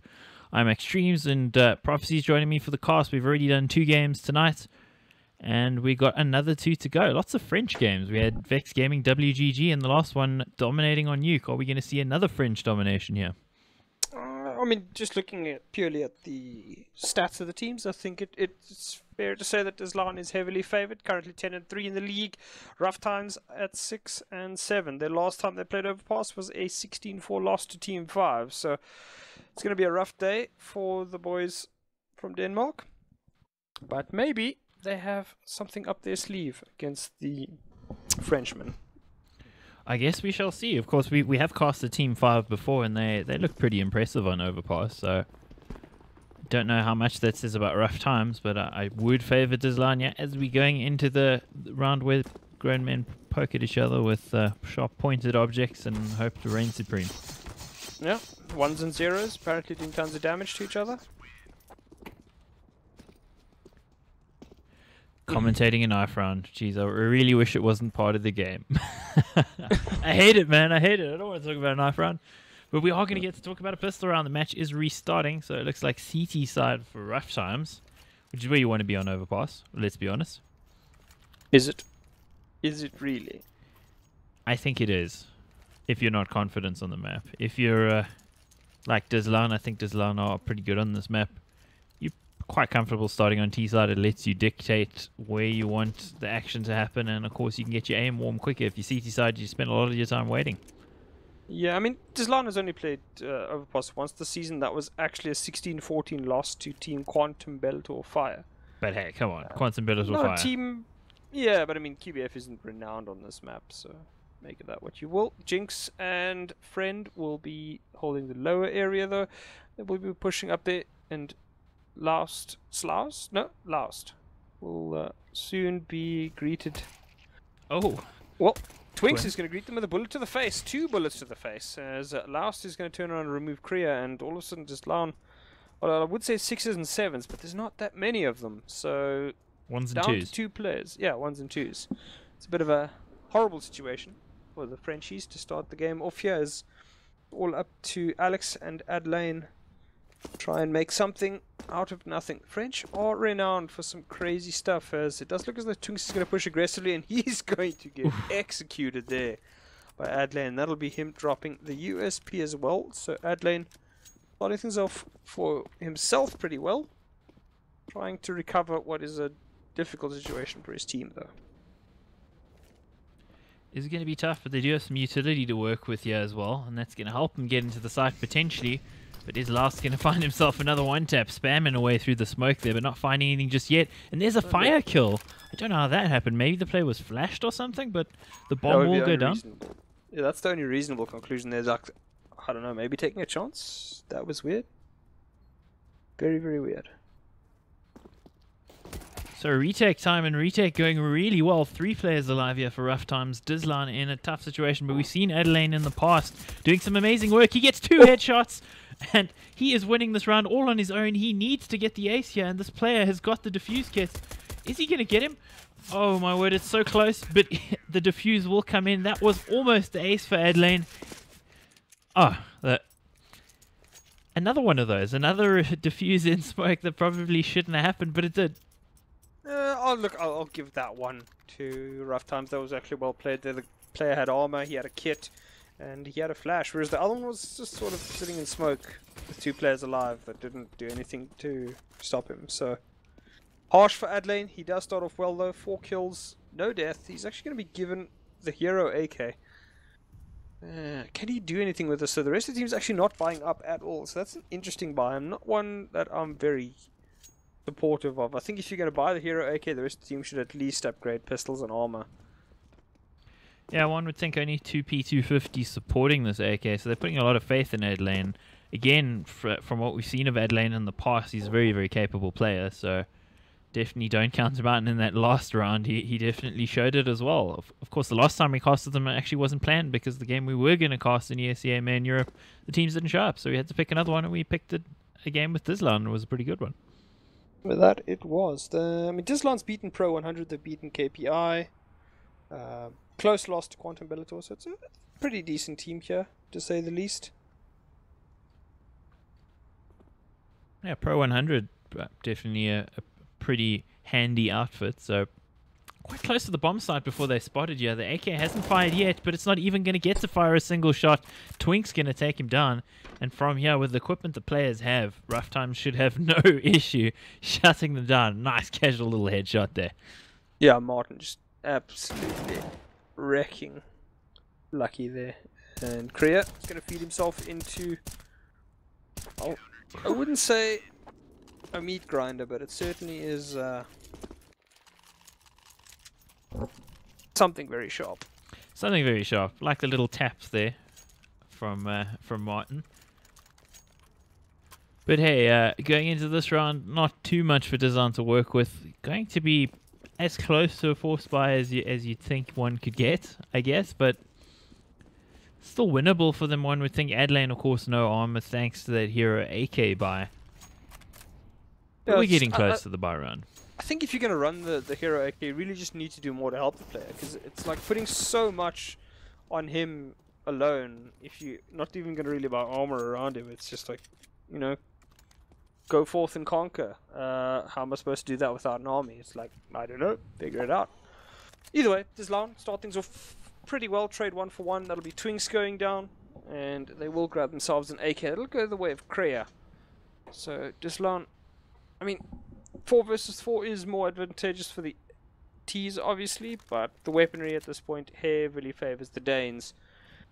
So it's going to be, should be an easy win for the boys of Rough Times if they don't mess up, but that's saying a lot these days.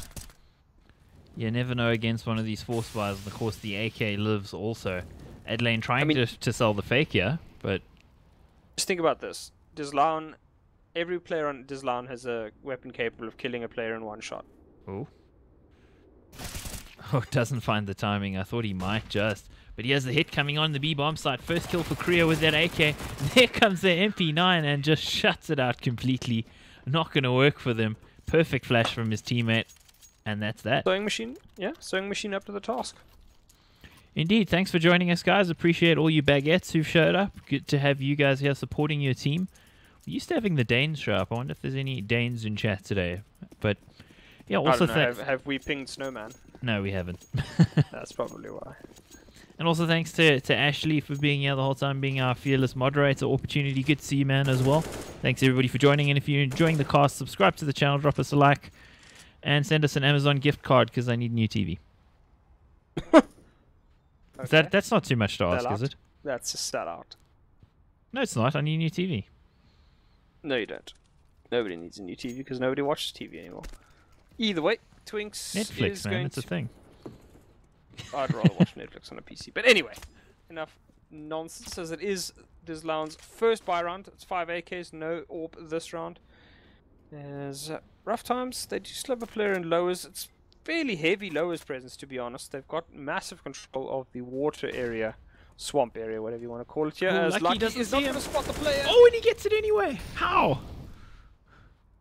That makes no Cronus sense. does 1 not HP. see, like, ow. That Lucky was making more noise than a herd of elephants stampeding through a a glass field, and somehow doesn't get spotted until right at the end. Dafu is not going to win that fight, unfortunately. AK stronger than M4. Twinks, though, he's up to the task with that AWP, and he is looking pretty solid at this point. Going to get himself a second. Does he have another? He's going to blind fire around the corner there, and he is holding down it all. Right now, he is Gandalf. None shall pass. As Adlane and friends are going to try and force him out of position there. Lucky up close. He's got 1 HP, and Twinks is going to get a third. Lucky counts for him. Finally, though, way too much damage done by that AWP, and Lucky is on a task of his own. He's going to get Martin, and it is Loust versus Adlane. Definitely in Loust's favor. Adlane on 46 HP, but does have the AK. So Loust have to play this one very correctly. He's not going to spot Adlane there, and giving away his position tells Adlane a whole lot. And he's going to run straight into Adlane's crosshair, and the Frenchman wins it with some ease in the end there. But close run thing. Had Twinks not hit all of those AWP shots, I think Rough Times would have been in a lot scarier situation. Still have enough to buy. It's not a great one. They do have the AWP on Twinks though, and he's looked on fire thus far. Dizlaun, so a lot more mobile than they... Well, sorry, a lot less mobile than they would have been in the last round. An AWP and 2 Galils. Indeed the case. I guess an issue here for Rough Times as well, despite being in the lead, is that Dafu doesn't have a single kill yet. So a lot of players like Twinks taking a lot of responsibility and getting aggressive as Twinks. He's looked so good with that AWP, and definitely been a thorn in the side of the Dizlaun side. Dizlaun looking pretty decent, but in danger of getting reset here. Yeah, I mean, Twinks has looked good in general. He's not only looked good on the AWP, he's done pretty well with that aggressive stance towards the fountain area, even with just a straight rifle. So he's quite a dangerous player for Rough Times here, and certainly AWPers on Overpass can be some of the most dominant in the world, most notably the Danish monster device. As Dizlaun, would be an achievement winning it from 4 to 5. Certainly are possible. Lucky's going to take quite a bit of damage, and he seems to just take a ton. This time the grenade is going to end him. No heroics on 1 HP for him anymore. Dizlaun, though, setting things up well. They've already threw the monster pipe, and they're on to the B site. Do they know that there's a huge stack of Danes here? They're going to catch the first one. They're not going to catch the second, though. Cronus gets fired, flashed through there. There's a bunch of their players on low HP. Adlane's going to hit a wonderful shot to remove Cronus. Dafu on 6 HP. He's going to go into the reload. Now, they're going to hear in that. favor. They will have heard that, yeah. I mean, not great equipment to retake as Jinx is going to remove the monster that is Twinks on the Rough Time side. And Martin and Dafu, it's all up to them now. Who is going to catch who, as Jinx is going to land a pretty good pre-fire through that wooden wall. Adlane, he's got it all to do. He's got the AWP. He's not going to land the AWP. Martin, he has enough time. Great play there as he gets super aggressive on the AWP and ends up winning it in the end. That should not have happened in that situation. It looked like Rough Times were out of it there. But the acrobatics there with the USP gets the kill on the AWPer. And I wonder if the call had come through from his teammate that player was low, because he should have probably switched to the pistol at that point. Definitely should have switched to the pistol there. I mean, taking that shot to the AWP, you really have to hit a nutty shot at that point. And I mean, you can't really hit much of anything once the guy's flying through the air. So very, very well played there to win that round at the end. That was actually Martin, so... 8-1 for Martin, looking pretty good. Yeah, he and Twinks clearly the current Pun powerhouses for the Rough Time side. Yeah, and another name we haven't said this cast of Dizlaun, and I felt like we said his name quite a bit the last time we covered them, is Alex. No kills for him either, only a single assist, so at least you will avoid the 007 potentially, but doesn't feel good to be down there. And it feels like with these close rounds, I mean, you take it back to that pistol round where It was Adelaine on the 4K trying to get the ace, and the diffuse and smoke with the kit comes in and they lose the round. It's just been, there's been a couple close rounds like that again where it felt like they should have won, but they didn't. Yeah, I mean, it has felt like Dizlaan's needed a couple of crazy individual plays rather than just great positioning. Dizlaan. Jinx does take a ton of damage there with that nade. And he is the hero AK once again. I feel like he should probably throw that off to somebody else. Probably Adelaine, the guy's just going crazy in this game, so... But he's still going to hang on to it for now. And a lot of bathroom control here for rough times, but B-bomb side is where it's at. And they're going to go... Well, I was going to say they're going to go fast, but it seems like they're stalling a little bit with this utility coming in and the kills being traded here. Martin gets himself two, almost the third before getting traded off. Adelaine now in a 2v1 on very low HP, and he's going to get caught as he's trying to escape from the bomb site. And that's that. So making it close, but not close enough. Again, rough times closing it out when Dizlaan looked like they were close to a potential run victory. Yeah, interesting that Adelaine tried to make the full rotation there. I mean, I would have probably just tried to get the bomb plant down. They didn't really have great amounts of money, so any sort of money going into the round after this would have been fantastic. Adelaine is also the AWPer, so that could have helped him. At the moment, he's sitting at only 1,800 after the purchase of the P250. Bit of a poor economic decision, I would say. As Oh, okay, little drive-by. well, that's one way to make the And money another. back. He's not going to Yes. get Twinks. He does indeed. And all of a sudden, it's a 2 versus 2. Adelaine's got himself the AWP. Lucky has himself an MP7. That's a little bit disappointing after getting those kills. But rough times definitely should not have been in this situation. Dizlaan bought basically nothing except a couple of P250s. And it's 2 versus 2. And you got the AWP in the hands of Adelaine, the one player that you don't want to have that weapon. So... Lucky looking to see if there's any kind of rotation behind them, so that should give them the information that these players will be coming from the bank and dumpster area. And no armor, so of course the AWP needs to do some work here. Yep. Oh, and he switches at the wrong time! I feel so bad for him. Wrecked by Dafu, and that is certainly tilt-worthy. I'm tilting for him after that round. Like, what? What in the actual? Yeah, what in the action?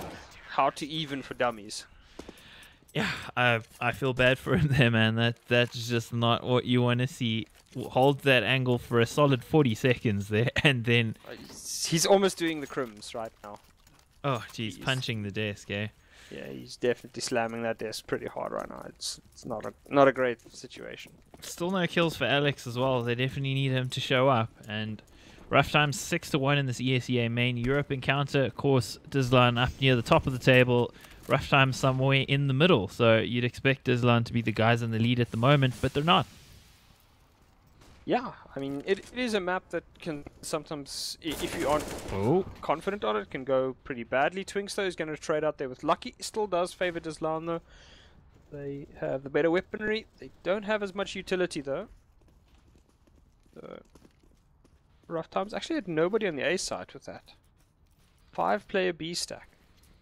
That's interesting. They got 2 players rotating over though, so it will be covered now. But it's quite risky. Definitely feels like a relying on a read read. or- Yeah. Yeah. Oh no! Nearly getting stranded on the other side of that wall. Manages to drop back over to the correct side where you can't get shot in the face.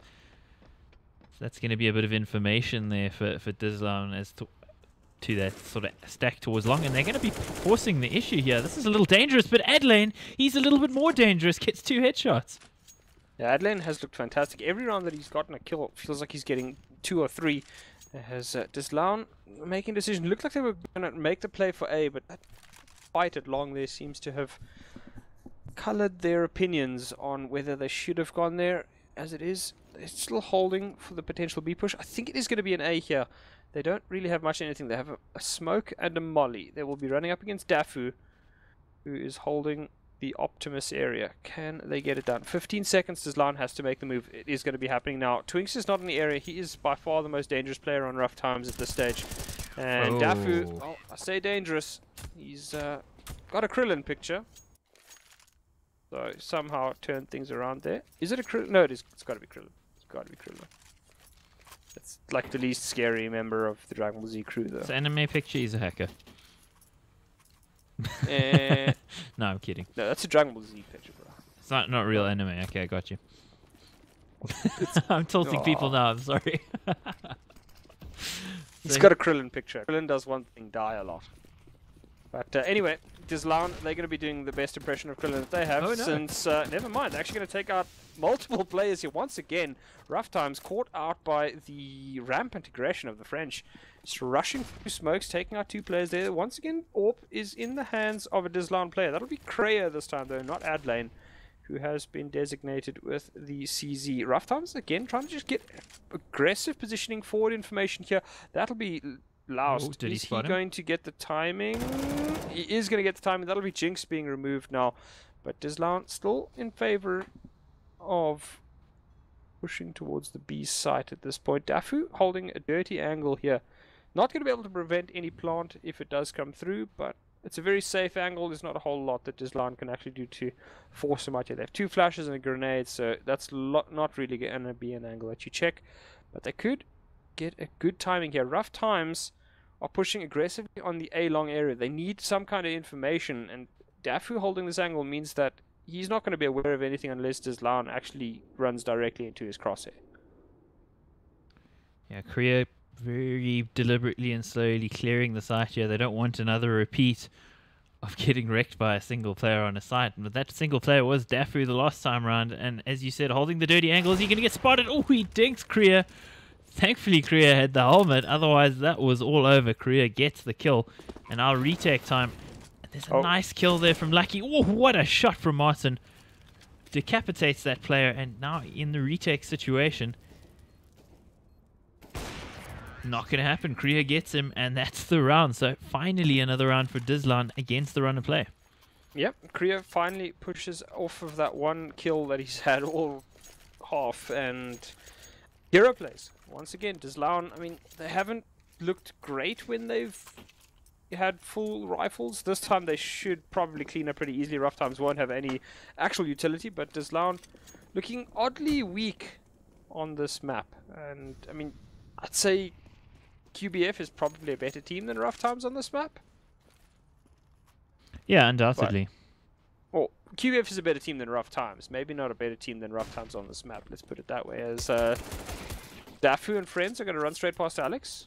He wasn't aware of any company, so caught a little bit out of hand. No food in the house, no beer in the fridge, and Rough Times are just going to mob him of his weapon. Jeez, and he still doesn't have a kill. He can't buy a kill at this stage, can Alex?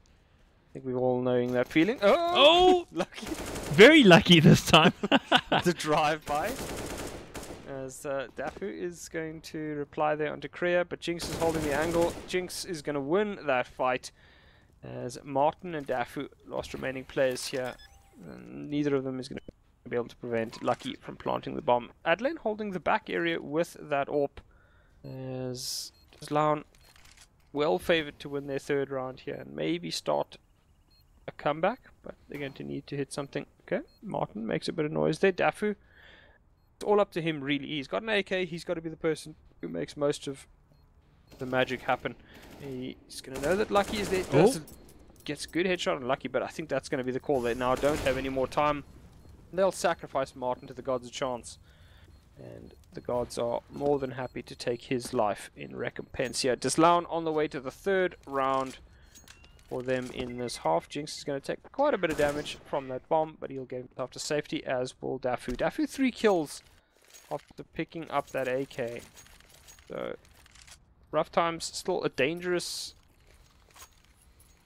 beast for the Frenchman to slay here. Yeah, I kind of felt in that situation there. Dafu got a kill towards the dumpster area, and then Jinx came in and took down one of Dafu's teammates. Turned his back completely to him and didn't seem to consider that he's there. I wonder if he was correctly watching the kill field to see that the player that he killed wasn't Dafu. If Dafu had actually pushed the issue there, that round might have gone quite differently, and we're seeing a stack towards long. Yeah. Rough Times, a lot of aggression towards that A area. This time it will be the long. This is the first time they've actually done it, and 3 players here, almost certainly not going to be something that you expect. Double flashes do come out, and as auto director, shifts us away from that area. I mean, there's 6 players in that area. Come on. Who needs to see that? Of course. I mean, lots of noise being made by this lounge, so Rough Times will be aware of what's going on. They are going to now push aggressively. They could actually catch the bomb. Oh, But the bomb is Adelaine. watching. Adelaine expects the first, does not expect the second. That'll be Laust, who removes the French AWPer from play. Rough Times at this stage. 7-3 up. 4 versus 4, and just like that, it'll be 2 versus 4. Lucky and Jinx accounting for Twinks and Laust, and that will be that. Rough Times almost certainly in a very disadvantageous position here. Don't see them winning this. They have no kit, they have nothing except the flash to get them into the site, and only one of them has an AK, and only one of them has an M4 now. Dafu, the last remaining player for his team, he's going to get a kill. He's going to swap out to the AK, but I mean, hero plays, as I said, they've won Dizlown rounds. I don't see it winning this round for Rough Times, though. Oh. Shooting his teammate? What was that about? A little bit of a team argument happening, who knows? But Dafu with an angle where he could find a headshot here, but I think he's been spotted, and just a pixel visible to Korea. Drops him down. A little bit of BM coming in on the lifeless corpse there, so that puts Rough Times, well, in some pretty rough times from an economic point of view. Going to be on a save here. Dizlan now able to claw back somewhat, and I got to ask, if Alex had gotten a few more kills, would it not be a little bit closer? Possibly. I mean, most of the Rough Times wins were pretty big wins by them, and I don't think there were many 1v1s that they won. Aside for those 2 in the first 5 rounds, but yeah, Yeah. big aggression here from Rough Times towards the fountain area. Adelaine going to be called upon with the AWP, and the CZ here should get the second kill as well. He's been an absolute beast so far. And nothing really working out there for Rough Times. Might find one here potentially, but not even that. All on Twinks. And apparently Auto Director wants us to watch a guy walking down a ladder instead. So, wrecked. Completely wrecked. Twinks does get himself a kill on Lucky. And Alex's quest for his first kill continues. Well, it's getting exciting now. I mean, the stakes are raising. At least he has the 2 assists. Let's give him that, because if it was 0010, it would be almost sort of Tabo levels. Remember ESL Africa last year? Yeah, I remember that. 0014. That was some bad stuff. Yeah. Not a great look as it is. Rough Times will be on the full buy once again. Not full utility though, and they are missing. They got enough kits. They got more than enough kits. Rough Times this time much more defensive, heavy B site hold as is traditional on Overpass. Dizlan not really trying to force the issue as yet, but Dizlan does take a lot more time to actually control the water area than I've seen from some teams. Rough Times. Oh. Okay, Martin losing the spam battle. Always feels bad when you take that shot as a CT. It kind of feels like as a CT you should be the one dishing out that damage through those walls, but the TZ are if doing it was a great job. Sipix would Oh, get like here's a the triple boost. kill. And Alex, the luck does not favor him yet again. Gets wrecked. Laust in a good position, gets himself a kill here as well.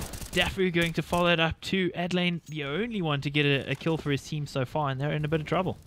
Yeah, it is Adelaine and Korea, 2 heroes of a number of rounds for Dizlan here. Swings is going to be flashed through. He's going to flick. Did he fire? I don't think he did.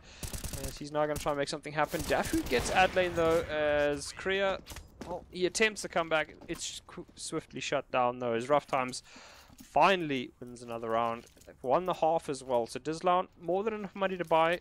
And Rough Times still in a dicey economic situation, to say the least. They should be able to buy into the next round, but it won't be great.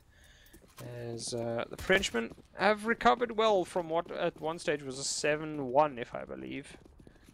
7-5? Well, 8-5 at this yeah. point. Yeah, it's not not too too bad. shabby at all. Oh, I just looked at that and thought that's not going to work, and then returned as well in spectacular fashion from Twinks. 2 great kills happening there. Yeah, some like really crazy stuff coming out of the 2 AWPers here. As Twinks is going to, well, we're not going to see his kill on Kreia. That is a high likelihood. I'll flash over the corner, just get him back there. As Dafu and Dafu and Laust holding the B side down. Dafu's actually been very, very mobile, to be fair. He's been very good. He had a very quiet first 5 or 6 rounds. He was also sitting on no kills, and now he's been on a tear in the last 7, I'd say. And whew, Twinks, he's been looking really good also. The two AWPers here, both dominant players, and very aggressive from Twinks to still be here towards bathrooms after getting that kill. Yeah, he is a very, very aggressive AWPer, which I suppose outside of device they tend to have in pretty large quantities. They've got Yugi, of course, who is currently on personal leave from Heroic. Alex nearly got a kill. Did you see that? The spam dropped somebody down to 24. Didn't get the kill Alex though. got another assist. 3 versus 2 somehow. Rough times. Oh, when I was talking he's about roasting. dicey situations. Korea, he can't actually plant the bomb in that position yet. He moves a little bit closer now. He can. We'll get the bomb down. 2 players on low HP, so this is certainly still possible for Rough times. They're going to need something spectacular though. And Alex, he's looking for that first, that oh so juicy first kill. Can he get it? Twinks not going to land the correct AWP shot, but it was close. As Jinx is going to get the first one. Come on, give Alex that kill. Give Alex that kill. He's holding the angle. Is Twinks, is he going to land it? He is going to land it. And Alex's travails continue. Poor young man. Jeez, the story of Alex, I feel bad for Alex. It's going from bad to worse, not getting any kills. At least the team going to potentially get a 9-6 here, might even get an 8-7 if things go their way. And quite a turnaround, as you were mentioning. It still feels like, you know, looking at the scoreline, it's very close, but it did feel like Rough Times might run away with the half early on. Yeah, Deslan, fantastic recovery actually, and you can see they were always doing damage to Rough Times, and when they did eventually win, immediately broke Rough Times' money, and that's what allowed them to get back into the situation. I mean, I mentioned that Rough Times hasn't won that many rounds in 1v1s, but they were always taking damage, so it was never like fantastically comfortable round wins for them. Goes aggressive nonetheless, and look at this from Jinx. Takes the AWP shot to the knee. He's not going to be an adventurer anymore, and lucky getting very lucky there. Gets himself 2. Yeah, he's not going to get caught out again by that. Actually, he does. Last, I don't think he's expecting a third player there, but you can hardly blame him for that. Deslan currently in a 4 versus 2. Dafu has nothing except a CZ. Last has that AWP, and he's got a full set of utility, but heavily favored towards the Frenchman right now as Adlane. Oh my word, Alex died again.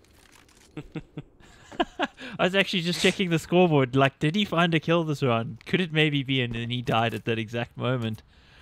Feels bad, man. And oh, the miss! And he gets it. Missed the easy one, hit the ridiculous one. This is definitely a Haney performance here at times from Adlane. He's going to hit the easy one in the end. That'll be Loust going down. Deslan with a wonderful recovery. 7-1 at a stage, now 7-8. Rough times. They having a bit of rough times in the back end of the first half here, and swapping over to the T side. And if Deslan is going to continue playing like that, they well set to actually win this game. Alex, I mean, he's a bit of a meme at the stage, not really getting a whole lot of anything, as we do hope that he can finally get that kill. Who knows, maybe he can become the hero of his team for a round or two, as Twinks and Korea have a rather anemic fight there. So, you've heard of James Yetafrag Bardolph. Well, now we've got Alex to add to that. So, the Pantheon. Of course, he's not English. The name sounds very English. He's French, but let's see. There seem to be a lot of Frenchmen called Alex, though. Well, no, the other Frenchman you're thinking of from LDLC is not French. He is actually English. Alex But he plays on a French team. Yep. But he plays on a French team. Don't care. I'm right. You're wrong. Alright, fine. So another player we haven't mentioned much is Kronos, also sitting on 3 kills for Rough Time. So 2 players that could potentially sway the game if they can get into the game here in the second half. Pistorans is ESEA Main Europe. Okay. Korea doing a JT. Yeah, the CZ. Very weird stuff. And of course, if you're enjoying the cast, give us a like, subscribe, and send a fruit basket. The fruit basket was a EB earlier. You're not getting anything for free. Actually. Man, I'm hungry now, man. Begging. It's a late night cast.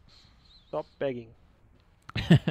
Let's see what they're able to do. So, CT side, of course, in the advantageous position with these long-range battles, but the Glocks are going to be closing up the range here through bathrooms. Oh, lucky. Spotting quite a few players. He is not going to take the fight. Cleverly just moves back. He is hiding. He got a outside, kill! so this could He did indeed. Alex start things off well, but at this point, Rough Times looking good for the win in this round. Do they get caught out though? They have spotted Jinx though, as he does prevent the fight. And they're going to try to fight with him. He is going to go down though, as Krea's going to run through, and that's the problem with the CZs. You can't really spam corners, as he does go down. Does Loun lose both pistols? Second one a lot less convincingly than the first. Indeed, so something to point out, of course, is both pistol rounds lost by Dizlan, and Rough Times, of course, winning both pistols, so that sets them up well, and that, despite that, it still ended so close in that first half. So, on the force buy now, Dizlan's CT side need to get themselves back into this half early on, and against a 4 rifle buy, it's going to be a bit tough. It is. Last going to start things off well. He's going to remove Jinx, but Lucky gets a well-timed kill there. He's going to be moving last, as does Loun try to recover. They are, as we've mentioned, forcing this one up. Rough Times, still 4 rifles, so they only lost the SMG. No real damage to their economy as yet. Things slow down a little bit, quieter moments in this particular round.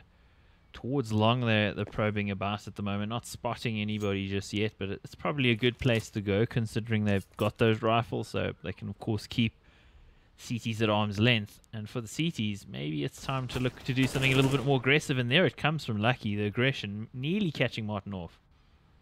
Yeah, he suspects there's a player close to him. You can see he's just trying to jiggle peek and... Oh, Adlane could set himself up for another good kill here. There's a low player on the long area. He's going to kill the guy on full HP. Wow, does some amazing work, and low HP here on Dafu, so if they can find the right sort of engagement, as I say that, Krea goes down to Twinks. All on Alex, 50 HP and a dream. Can he do this? Gets the first one, but he's not going to get the second. Unfortunate there for Alex finally coming into the game here, but the force buy going to be unsuccessful, so we will see the full save. Adlane has saved enough though, so when the buy round does come in, we will at least see an AWP on him, which I think is crucial here for Dizlan. Yep, Lucky with the BM. Picks himself up that CZ. You mean the Zeus? Sorry, the Zeus. It's got a Z in the name, so I'll give you that one.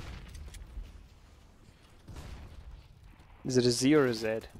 Oh, Jinx gonna get a kill, never mind on Martin, but Cronus, well, we were talking about 2 players needing a couple of kills, and Cronus is certainly one of them. He's picked himself up another. He missed with the Zeus. Well, he didn't miss. He hit him to 13. How?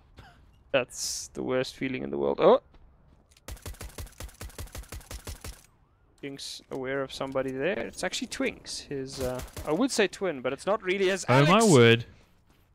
Finally, he's in the game, boys. He's got himself a double kill. With the USP and nothing else. So 4v2 here. They don't have the armor or the weaponry, but they certainly got the numbers against the 2 AKs. And it doesn't seem like they were aware of this push on A site just yet. The rotation will come in now, so the bomb plant will at least come in. Lucky could catch one off here if he finds a headshot, and he does find the headshot. He could even follow it up. Comes off the plant. Dafu now panicking, trying to get himself out of dodge, and in a 4v1 this is going to be really tough. Either he needs to push the issue here, or maybe it's time to just get out of here. Definitely is time to, I think, probably just try and save. He certainly is favored. None of the players have armor, but they actually have to give him fights in order to win this. So Dafu, what a clowny game. Jeez, This Alex, double kill, doesn't take a lick of damage. With nothing but a USP, and Dafu now spotting one. I don't think he's been spotted, because if you're that close, you can't actually be seen with that jump. So he's hearing this player, getting all of the information, gets the kill, and will get the plant in the nick of time. Somebody needs to try to stop him, but they're all too far away. Yeah, well, he's going to spot a second. That'll be Jinx. As Dafu, he has looked good. He certainly is favored. He's got armor and a pretty decent weapon. And well played there by Dizlan, as they will clean it up. Lucky is going to get himself a second kill, and he's going to get the bomb defusal, taking that away from Alex, and that just seems cruel. Give the man the MVP, come on. Yeah. I'm very pleased to see that he's come into the game. Sometimes people might feel as casters we give guys a hard time, but it's all in good fun. and it's good to see him having fun in that round. Now on 4 kills, having a say in that round, and Dizlan against the run of play, they get the round. Coming with a full buy here, of course, they've been saving the money for the AWP already, so the buy is particularly strong, courtesy of those 2 weapons that they got. And for Rough Times, well, Rough Times on the money here, 2 deagles. Yeah, I mean, they do have Twinks on the AWP, and he has looked spectacular on that.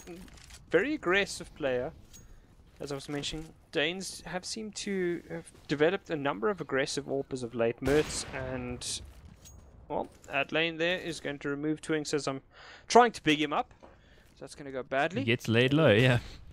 Yeah. Oh, Dafu. Just timing doing him in there a bit, but he does in the end get the kill onto Jinx. Adlane is now just holding the angle with the achievement. And you believe it. I love that angle as an AWPer. It's just so versatile. There's so much you can do, and especially if you've got a teammate close by.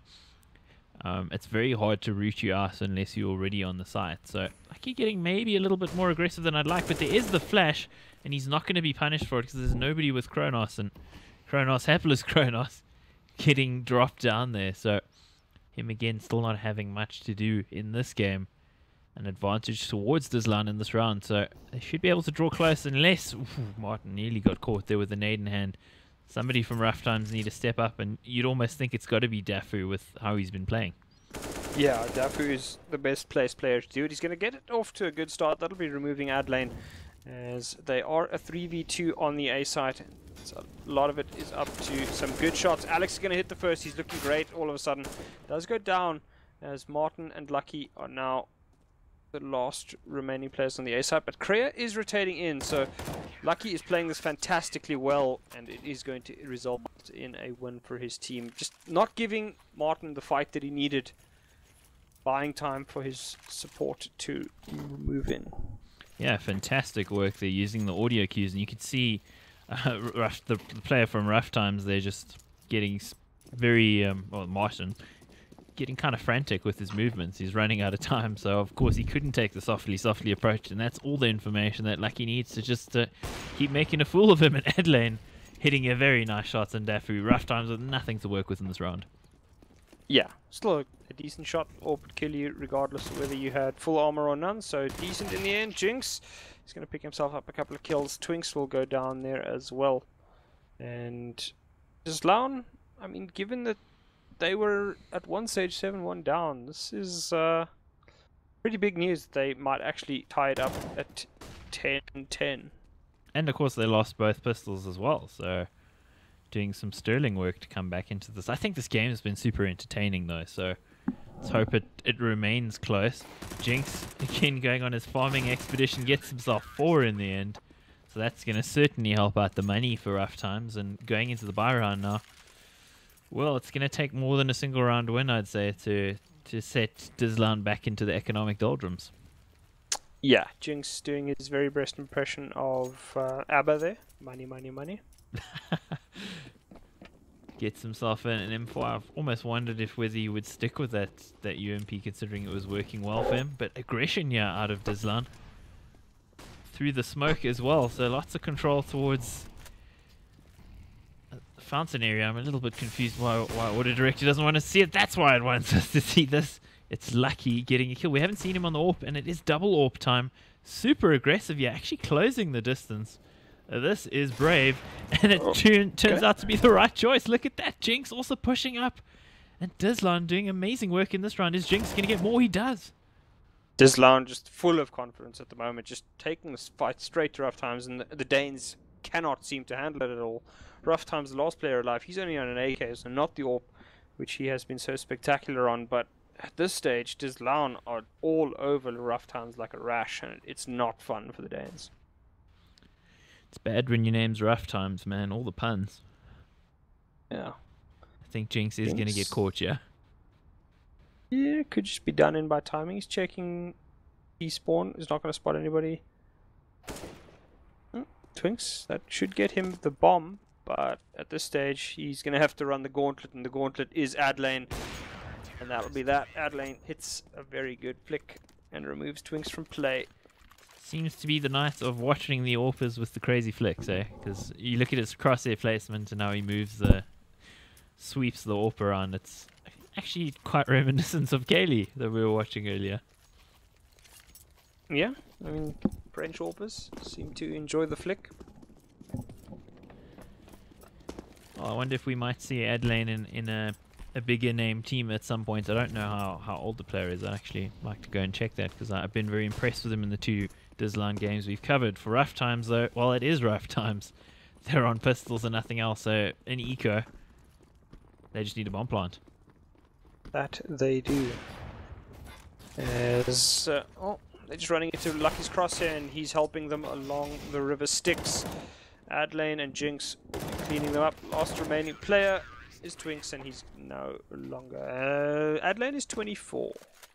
24, okay, so a little bit older than, than what a player that you'd call a young talent. I mean, these days a young talent is 16, so yeah. A more seasoned player, but definitely looks good at this level. I don't know if he's ever crossed He has over. played for a team called the Big Booty Dude Club, though. Oh, fantastic! I love that name. That's Almost as good as Fart Girl. almost. Almost, but not quite. Nothing really beats that. And of course, the fans are always good when we've got the Danes on the stream. So thanks to all the baguettes that have shown up tonight in support of your team. Don't know if we got any Danes. Whew, Martin catching just the barest glimpse of a head passing there, and half a second earlier, and he might have gotten himself a spectacular shot. So rough times need a strike back, yeah.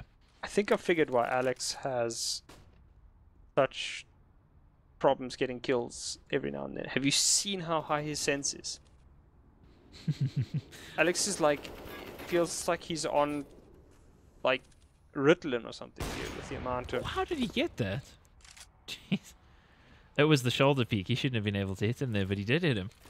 And also the spam on Kriya through the wall there from Dafu, doing some big damage too. But good point on Alex's sense. I'll maybe pay a little bit more attention to that. We might see an Alex fight here any second. Cronus versus Alex. Oh no. Given the current state of both those players' games, I don't know if they're going to be having a great times. Adlane, though, he and Twinks, that's going definitely in favor. As Alex, you can see, Yeah. very, very high. Very high sensitivity player. So that is going to affect your ability to be consistent. There's very few players aside from, I think, already Forest and Elige that are very consistent at the international level with high sensitivity. Hiko had super high sense at a stage as well. Okay, well, Dizla now putting a bit of space between themselves and rough times, well, they're running out of rounds to strike back, so they need to do something. Is it going to be a quick play onto this B-bomb site, potentially? Adlane with a boost, being tricky, moving around the map and getting himself a kill early on. Yeah, Loust not capable of Dupree's heroics with that running AK. So Adlane spamming through, but it's not going to hit anything, unfortunately.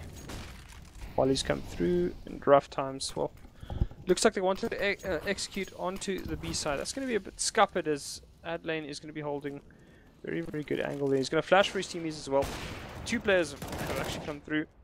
Priya is cleaning up big time, though. And there's Laun. Pedal to the metal. And unfortunately, it doesn't look as though Rough Times is capable of keeping up at this point. Tom with the Smith's quote, "Yo, les noobs." Love it. Guess we'll see where him and Shocks end up in the future. Are they going to still be in G2? It doesn't seem so anymore. Well, from what I understand is that if the current G2 lineup doesn't work out, then they'll be going with Shocks and whoever Shocks wants to put on the team. So The Kingmaker, and used to always be NBK who was the Kingmaker. So let's see how that works out in the French scene. At the moment, things not working out very well if you're a Danish fan and you support Rough Times. yeah, it's not a good look for the Danes this time. I mean, on the traditionally Danish map, that is Overpass. This has always been a strong map for those 2 teams, and Lucky is going to get a kill, but instantly traded on. That'll be Martin going down.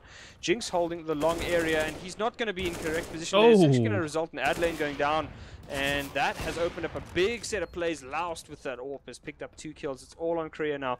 2 players, both have armor, and he's going to start things off well. That'll be Martin. Thankfully, he's up against an AWP, so if he gets the shot, he probably wins it, but Loust does, in fact, hit that shot instead. Great work. spectacular there out of last, actually. It was so quick, it was even hard to say anything about it. It was happening so fast. So they make it wasn't even really a force, it was more of an eco with some pistols. They make it work and bring it a little bit closer. So they still in this. Dizlan with the double AWP, and the last time we saw them with the double AWP, Lucky actually did the heavy hitting with that weapon. So let's see if he shows up again. Well, I mean, double AWP in the last round didn't actually work out for them. As Lucky got one kill and it was instantly traded by CZ that he wasn't expecting. So Cronus the spam with the spam kill. As Alex is going to play super close here. Does Dafu suspect it? He does indeed, since Alex starts spraying. And all of a sudden, Dizlan almost certainly on a save. There's nothing they can do at this stage, and just give it to Rough Times. Make certain that you have money to buy. And could, in the end, play the economic game correctly and win out. They needed to. And I think so far we've been seeing a very exciting encounter here on Overpass. This is the ESEA Main Europe. And Dizlan near the top of the table, Rough Times somewhere in the middle. And it's actually been quite even. Maybe it might be that whole, hey, we're Danes, we're pretty good on Overpass thing. It's a cultural phenomenon for them. All the Danish teams at the top level anyway in Tier 1 and Tier 2 just seem to live on this map. And shooting his teammate, is he like, Kronos, please get some kills? It wouldn't surprise me at the stage that all of the rest of them are in the high teens. There's only poor old Cronus and Alex that... Both on 7. Yep. Well, somebody's got to bring up the rear guard. I like the synchronicity of those score lines there. 7 kills, 4 assists. The deaths are just a little different on both sides. So, gotta say though, Alex, at least in this half, a couple of high impact rounds, so can't really complain too much. It does seem like Kronos' teammates want him to do something though, so let's see if they can. Double or persists here for Dizlan. They've still got money, of course. Just Alex, poor old Alex, who's relegated to the UMP. So see if he can maybe bring that up into a close angle and make it work for him. Or act as bait for one of his teammates, though those AWPs can get into the game. Yeah, this double AWP from Dizlan really hasn't worked out as well as you'd expect. I mean, I think individually Lucky and Adlane are decent AWPers, but Adlane seems to be far more effective, and it allows the rest of the team to, I think, just play a lot more of a stable game than these double AWPs. Like, they're high impact, but they just don't seem to be very useful when they're getting rushed by Rough Times. Yeah, things have turned around quite a bit, and T-side starting to treat Rough Times pretty well. Dizlan need to shut him down, because Dizlan are very close to map and match point here, and to closing it out in general. Rough Times don't want to allow that to happen, and the B-rush coming in here. Waited until a minute for the execute to come in, and the flick from Twinks. There's also Kronos chiming in, so that team, little bit of team damage coming in, encouraging him, seems to have worked. The bomb will go down, but there are 2 players quite low here for Rough Times. Dizlan in with a chance, and that fire is going to potentially damage a couple players here. Smoke drop there to keep him alive, and Jinx might get wraps on, but he will get the first kill to open up. And Izzy waiting for the player, and Izzy decapitates him, making it closer for Dizlan. Yeah, Rough Times need to strike back, and Kronos on 12 HP. It's going to be tough. Yeah, everything's actually on Jinx here. He's got to be the man making most of the things happen. As Kronos is going to grab the second. He's not going to grab the third, though. It's Adlane up against Martin. Adlane has to hit an absolutely insane shot if it's going to go his way. And Martin returns the favor. Jeez, this is just getting closer and closer. The stakes are raising round by round, and that was some exciting stuff out of both teams there. Gets so close. The problem here for Dizlan is that the situation then with their money means either we force buy or we save one, allow them to get to 14-14, and then we come in with a buy, which looks like that's the choice. It's probably the smarter choice, but it's never something that sits well with you when you're actually in the game. Yeah, and the un-French choice, I think, would be one way to put it as well. Yeah, the not very French choice not to force buy, basically, although we're kind of characterizing them in the mold of G2, which maybe isn't entirely fair, but... And Envy. And Envy. And Vex, WGG, but, you know. And LDLC didn't do that. Well, I mean, I haven't watched LDLC since Existence left, so... Why? Why would you watch it without Existence, really, honestly? Dunno. I mean, I would say masochism, but that would imply you derive some level of enjoyment from them. It's interesting in the Western world, English-speaking world, shall I say, we tend to think very highly of existence, whereas in the French scene, he doesn't seem to be thought of as highly. And there's the AWP that's picked up, and he gets a second kill. I didn't even think that would happen. But now 3v5, it shouldn't have happened. And look at Jinx, his positioning here is perfect. He gets another Adelaine also getting a kill. And this is just all fallen apart for roughtimes. This should never have happened. And they've been caught completely with the pants around the ankles. They can't win this. Well, unless Last is capable of something crazy, which he isn't.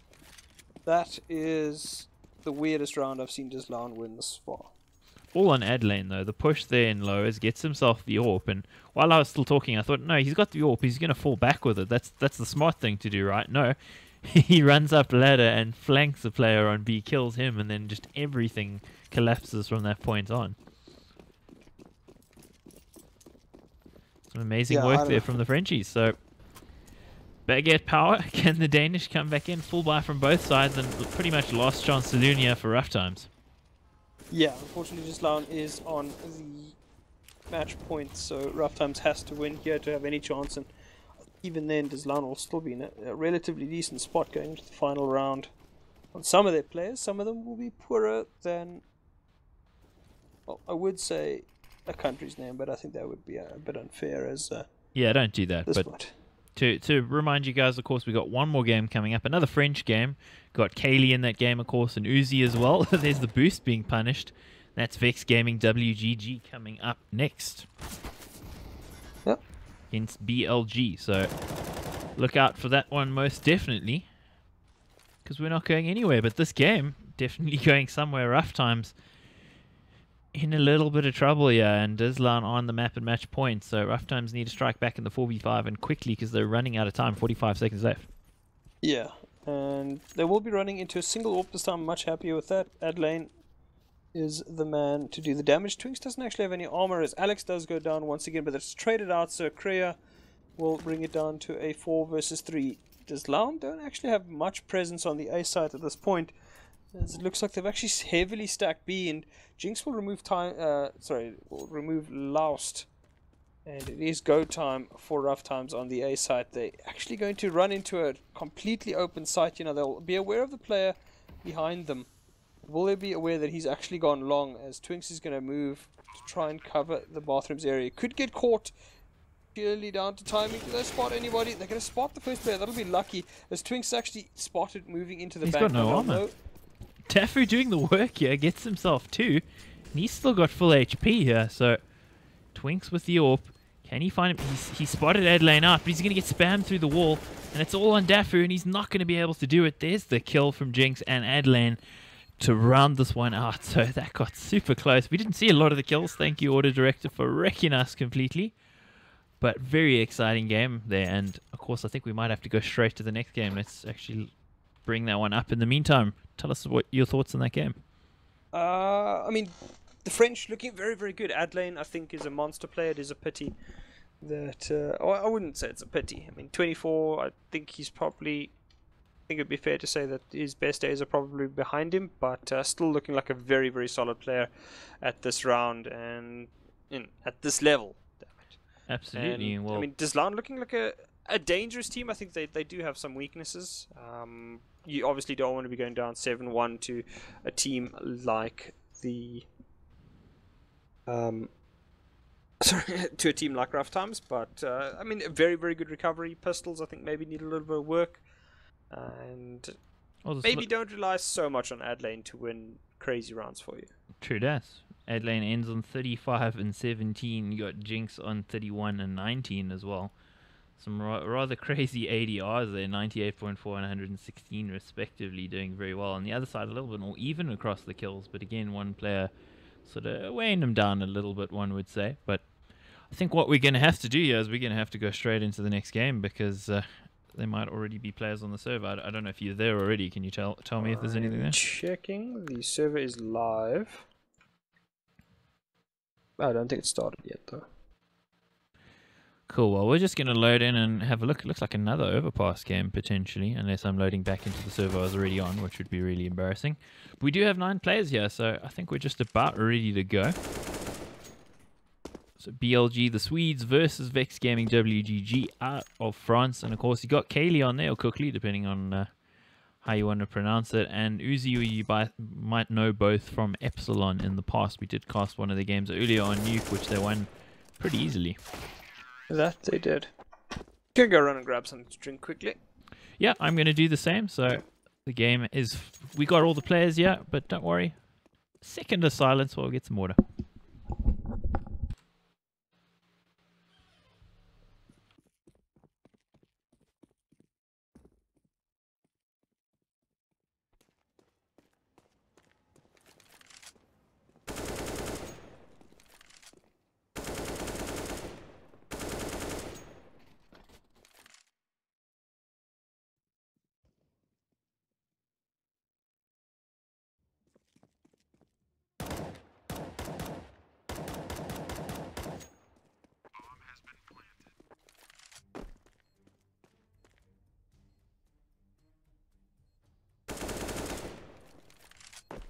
Well, I'm back. Let's see if Profeci's back. You back, Prof?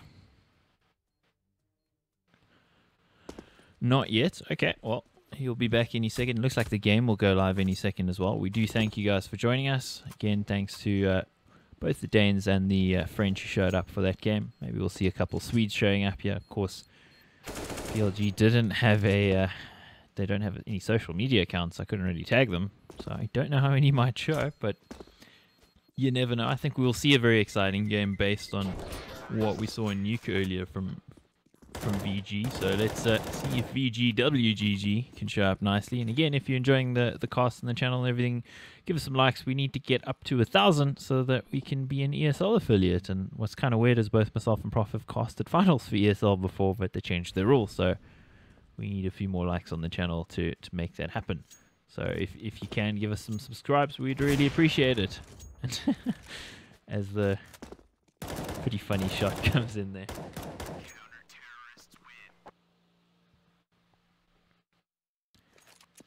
So we will be ready to go any minute here. In the meantime, probably also just mention we should be doing some more ESEA Main Europe tomorrow. It sounds like the Profeci is back. And now I'm back. From Yeah. the space. And the game hasn't started, so I could have gone to music. I'm feeling cheated. Should feel cheated. Didn't play. Somebody here cheated. Oh, Allegedly. allegedly, yes. So we're just waiting for the ready up. I think, yeah. Oh no, we've lost a couple of players now, so we may be a little bit further away from the ready up than we thought. Does feel like that. So, maybe for the guys who didn't, who weren't here earlier, of course we're South African, so we were supporting Bravado and WESG, and they came up against the French from Envious, playing with the sub, of course. Scream not there because he's with Team Belgium, and they completely destroyed Bravado, 16-3 on Inferno. Yeah, it was pretty rough. It was brutal, and interestingly enough, it was the identical scoreline on the old version of Inferno at ESWC 2015 when the two teams last faced each other, and the only player that's the same for Envy was Happy. And Keo. Actually, two players, sorry. I was going to say one player, but it was two. For Bravado, on the other hand, only one player, that was Detrony. To be fair, Keo has been and gone. Yeah, that's true. He's been And gone come for a back long again. time, so it's kind of incidental that he's there now. What I will say about Keo is he was in the greatest Valentine's Day advert of all time for the computer hardware manufacturer for HyperX. If you haven't seen it, go check it out on YouTube. It is freaking hilarious. The problem. It was fantastic. He also lives in England, which is very weird for a Frenchman. He has an English girlfriend, that's why. Yeah, for love.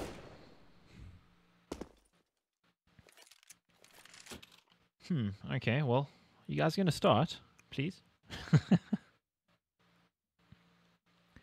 So, in the meantime, perhaps let's talk a little bit about something else. Is something What like would you WESG really that much of a factor as a tournament at international level, considering they don't really allow all teams to participate? It's all about the nationality. Isn't it kind of weird that it's like half teams and half like national teams? Like, Stop breaking your stuff, bro. I'm not like super anti the way they operate. Like, I think there is maybe a place for national teams. I think it's more just like the whole structure of the event as such.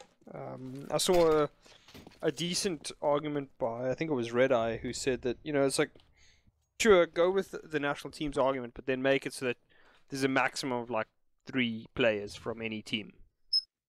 So it's more of like a national team rather than like, oh, it can be any team, but you must have all the players from the same country. Yeah, that would make sense. It kind of feels to me with like it should be either or as opposed to one or the other, you know? Yeah, that's what he's saying. Like, you know, go the whole hog on either option, but don't try like backdoor it into like a workable solution. That's you know, like commit to something. Don't try half-ass it. Talking about committing to something, what is going on here? Players are just leaving the server. We had 10 players on the server, now we got 5. I don't know what's going on. This is very, very weird. Very bizarre. We do apologize, dear viewers. We don't know what the teams are doing or why they're doing this. Maybe they got some connectivity issues or something, but very, very strange. I think what we might do here is let's take a little break. We'll go to some music for a couple minutes. We'll come back again because I'm sure you guys don't want to stare at a server where nothing is happening. So we'll be back in a couple minutes, and obviously if things go pear-shaped and there's some reason, maybe they're moving servers or something, we'll see if we can let you know on that. Cool. BRB, guys.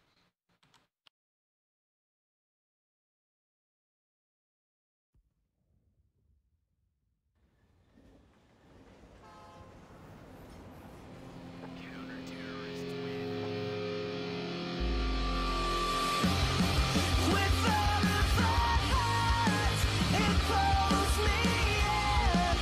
Without a time or second chance, in both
know why I have to worry. Still don't know why I'm in a hurry. Why do we need to care about it so much? Nothing to guide me. Say can't out to see you wasting your time. Instead of leaving looking for a sign. You know that the tap is burning, yeah. Just have to find me.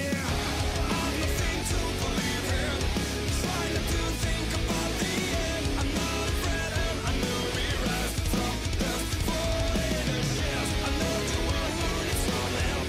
Trip in the dark and nothing look back. I'm not afraid and I know we rise from dust, fall in the shells.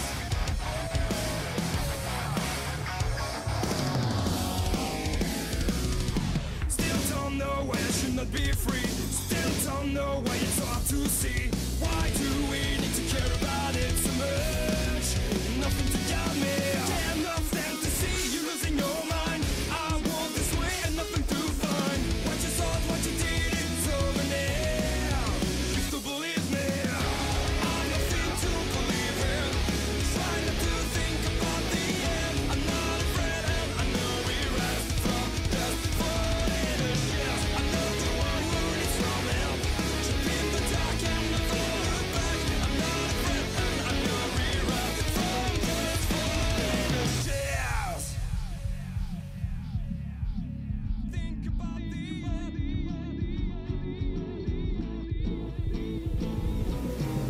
I'm not a fool's one, it's all help.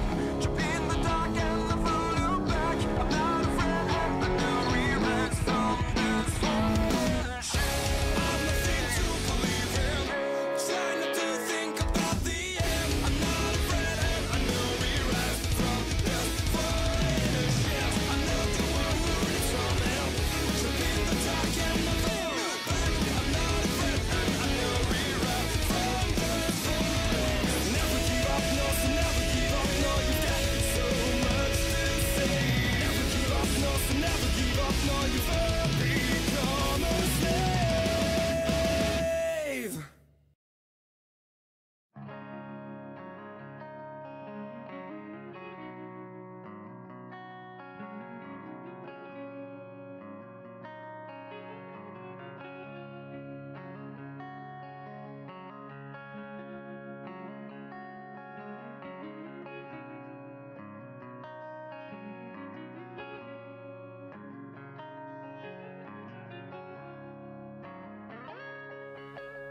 The sun has blazed my shoulders, it's hanging my shadow from the vagaries of my past. It's a story that's so familiar to anyone who's seen and done the same. So I'll explain how we're the sons of avarice.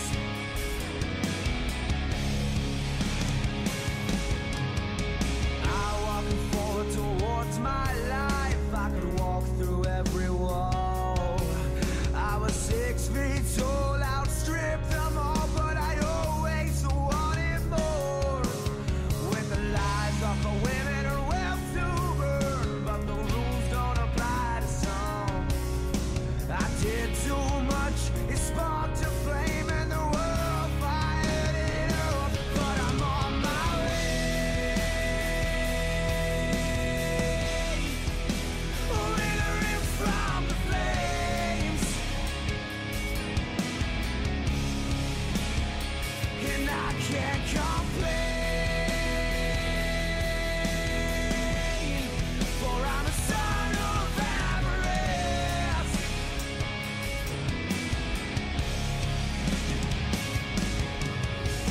I just wish I gripped the brakes, reverse the gears, now blow my tank. Oh yeah. There's no place, no life for feel. What I wouldn't do to see that smile once again. Oh yeah. son of avarice.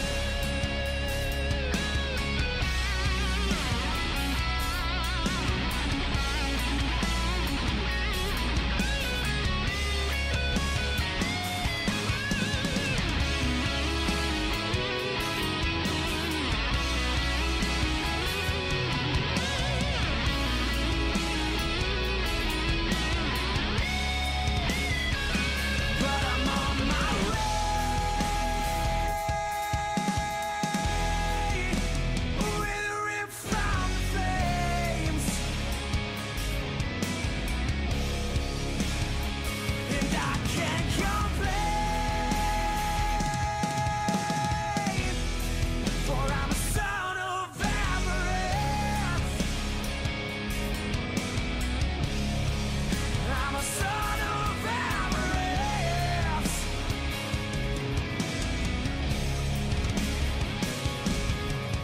The sun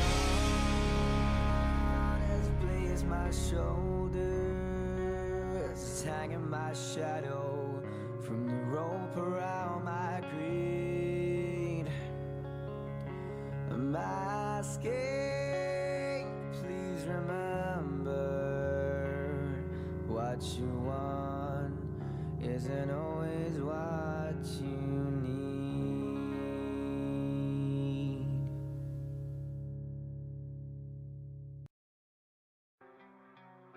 I'm crawling under the city of angels. I'm further from my own. The lights grow stronger, the fight moves under. I'm breaking under fire. No one will hold you, hold you. Every time I look into your eyes, I see this angel deep inside. You've gone away, so far away from me.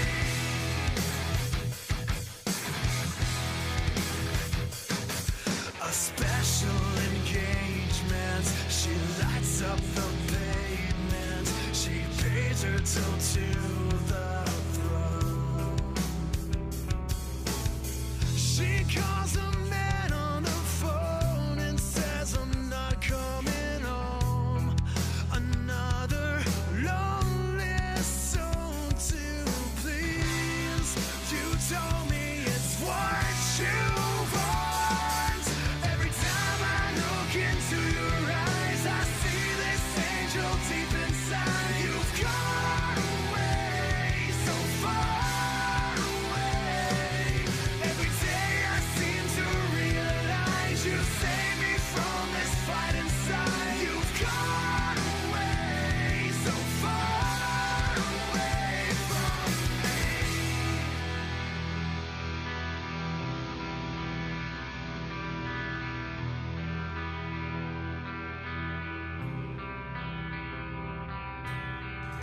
Keep holding on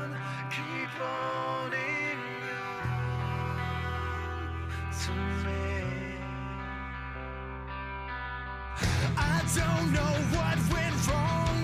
I can't believe she's.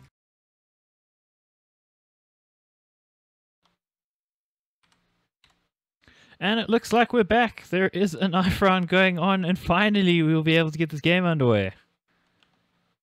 At long last. Finally, finally. Thank you guys for your patience. Really appreciate you sticking around. To answer your question, Eugene, I have no idea why Energy Finesse left Energy. They're just called Finesse now. I probably need to talk to them. I've been asked this question a few times already, so I don't really understand why, but looks like we were about to get going. Unfortunately, we lost a few viewers because of the long wait, but hopefully some of you baguettes have stuck around from the previous French game, and you're here to enjoy this one. Vex Gaming WGG versus BLG ESEA Main Europe. Of course, we saw Vex doing really well earlier on Nuke. Will they do equally well here? Two teams near the top of the table. Yeah, BLG is another one of the multitude of Spanish Swedish teams, as Emil is Okay, Mistfire is clearly not in the mood to wait. He's waited long enough. He's gonna kill 2 players. NPK. Somehow he got the survives kill. long enough. Cactus gets the kill on him. Oh, sorry, Cactus dies to him. It's Kaylee Orphan and time. Barney. What can Kaylee do? One of the most skilled players from France was banned for a bit. He's back, taking a bit of fire here, going for an audacious fight, and it's not going to work out for him at all. Yeah, Barney gets 2 kills in the end. And the MVP of the round. Yeah, great start for them. And finally, we started the game. Half an hour late, guys, but we started the game. Mental, isn't it? Yeah, crazy, crazy stuff. At least the IP was still available to us, because it would have been pretty anticlimactic if we waited for half an hour and then couldn't actually bring you the game. So, thank you to those of you who've stuck around. Pretty late game if you're in South Africa. Not so late if you're in CET. It's an hour earlier. So, Emio there getting a nice kill with some serious aggression, and he gets himself a nice weapon to go with it. That he does, and I mean, this is the CT-sided map currently. Kaylee pushes aggressively, gets himself a kill there, and all of a sudden, BLG losing players like it's going out of fashion at this point. And Uzi, he's going to spot another player there. Is he going to go for the hop? I think that would be super dangerous to keep trying that. Yep, BLG. that Kaylee. Eugene, that Kaylee.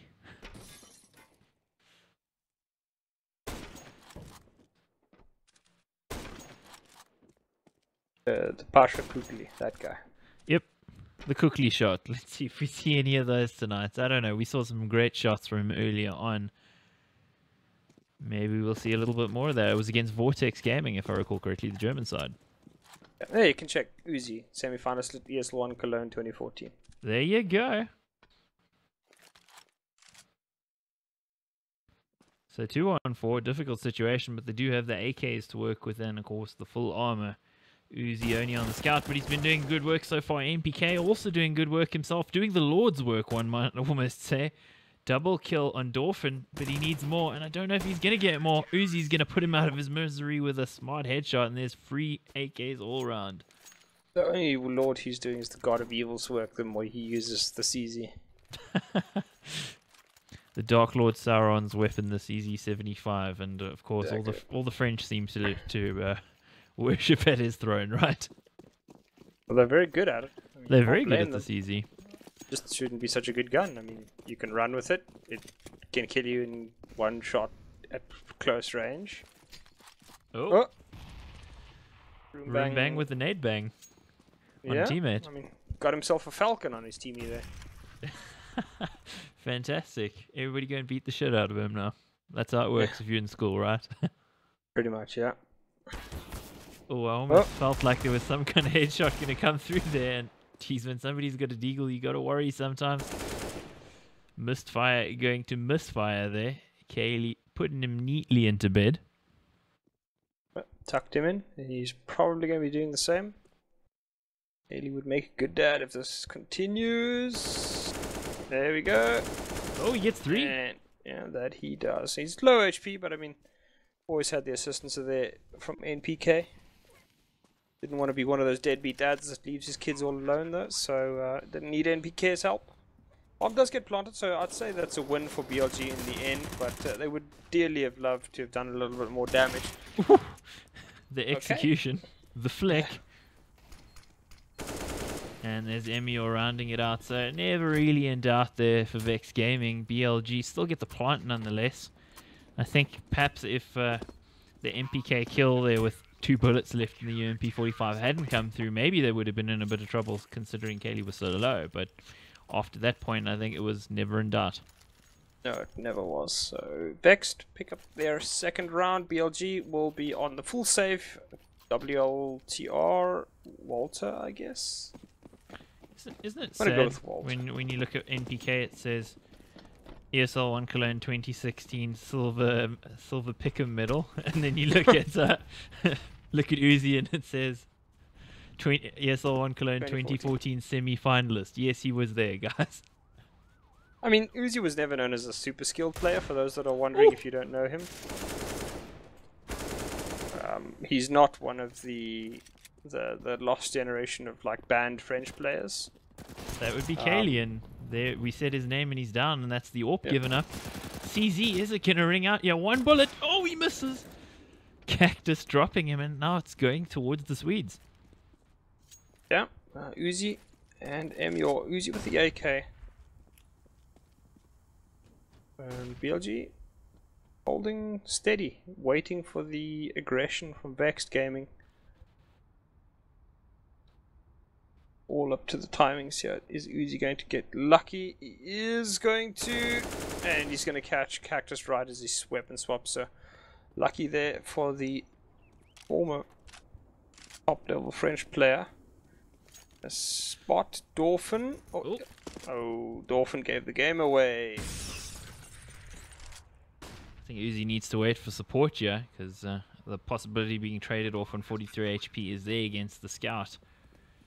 Comes out now, is aware of the player towards long, so Dolphin gonna hold with the P250 and the scout further back. They need to take the all player out, and they will. Emil gets him.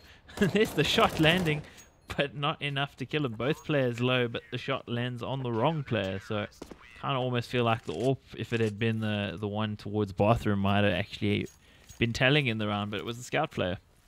Yeah, I mean, unfortunately both of them didn't have any armor, so they had to hit the shots or lose, and second option was the one chosen by BLG. So Vex Gaming picks up a third. It was a bit dicey, but they've still got it in the bag. Money's not looking great if they do happen to lose this round, so there's a bit of a danger of a reset here.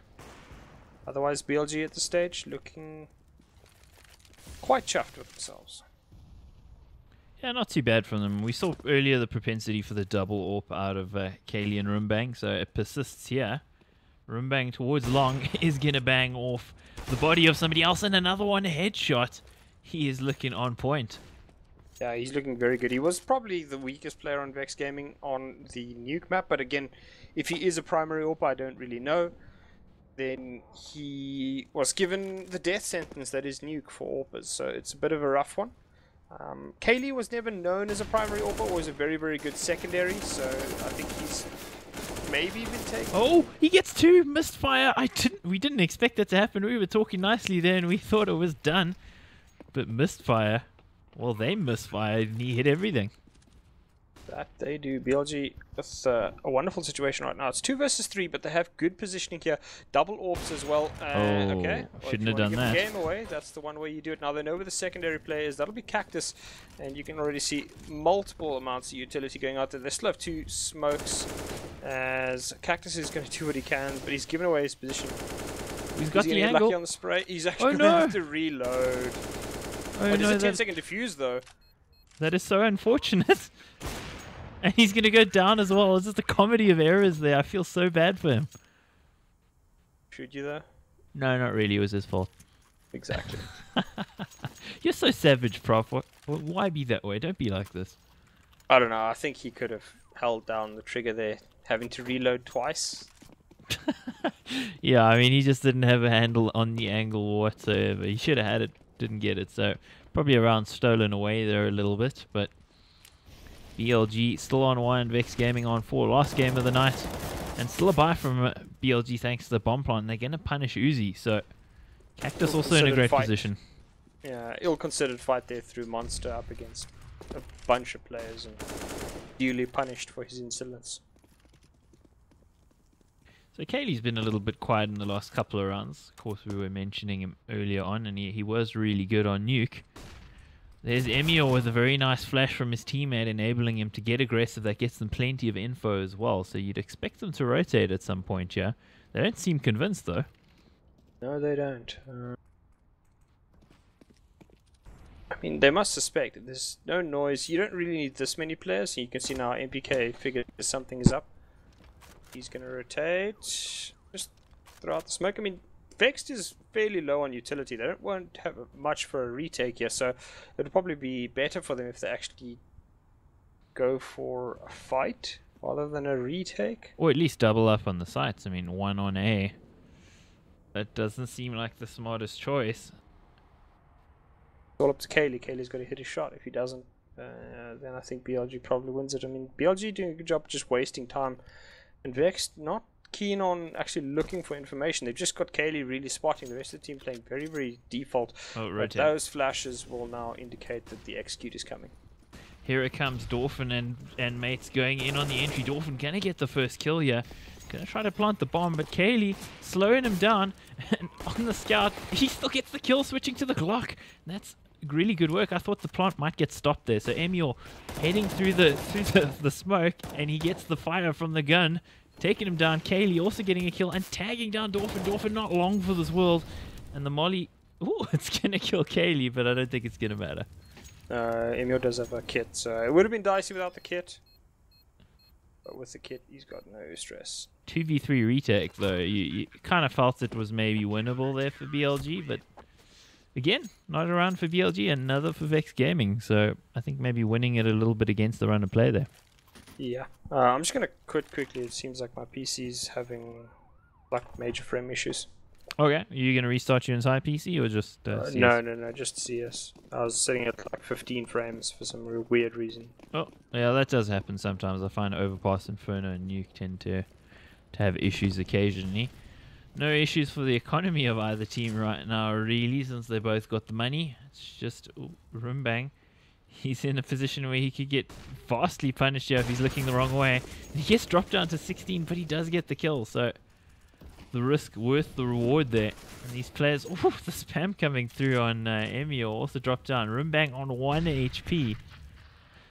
Still favors the CCs here, but the BLG seem pretty intense on this B-bomb site. They're not going anywhere, so if Mistfire can maybe find the right sort of angle here, he might be able to get himself a kill. Takes down the 1 HP player, but meanwhile A-side quickly getting himself a kill too. Mistfire needs to find more, and these players being very patient here.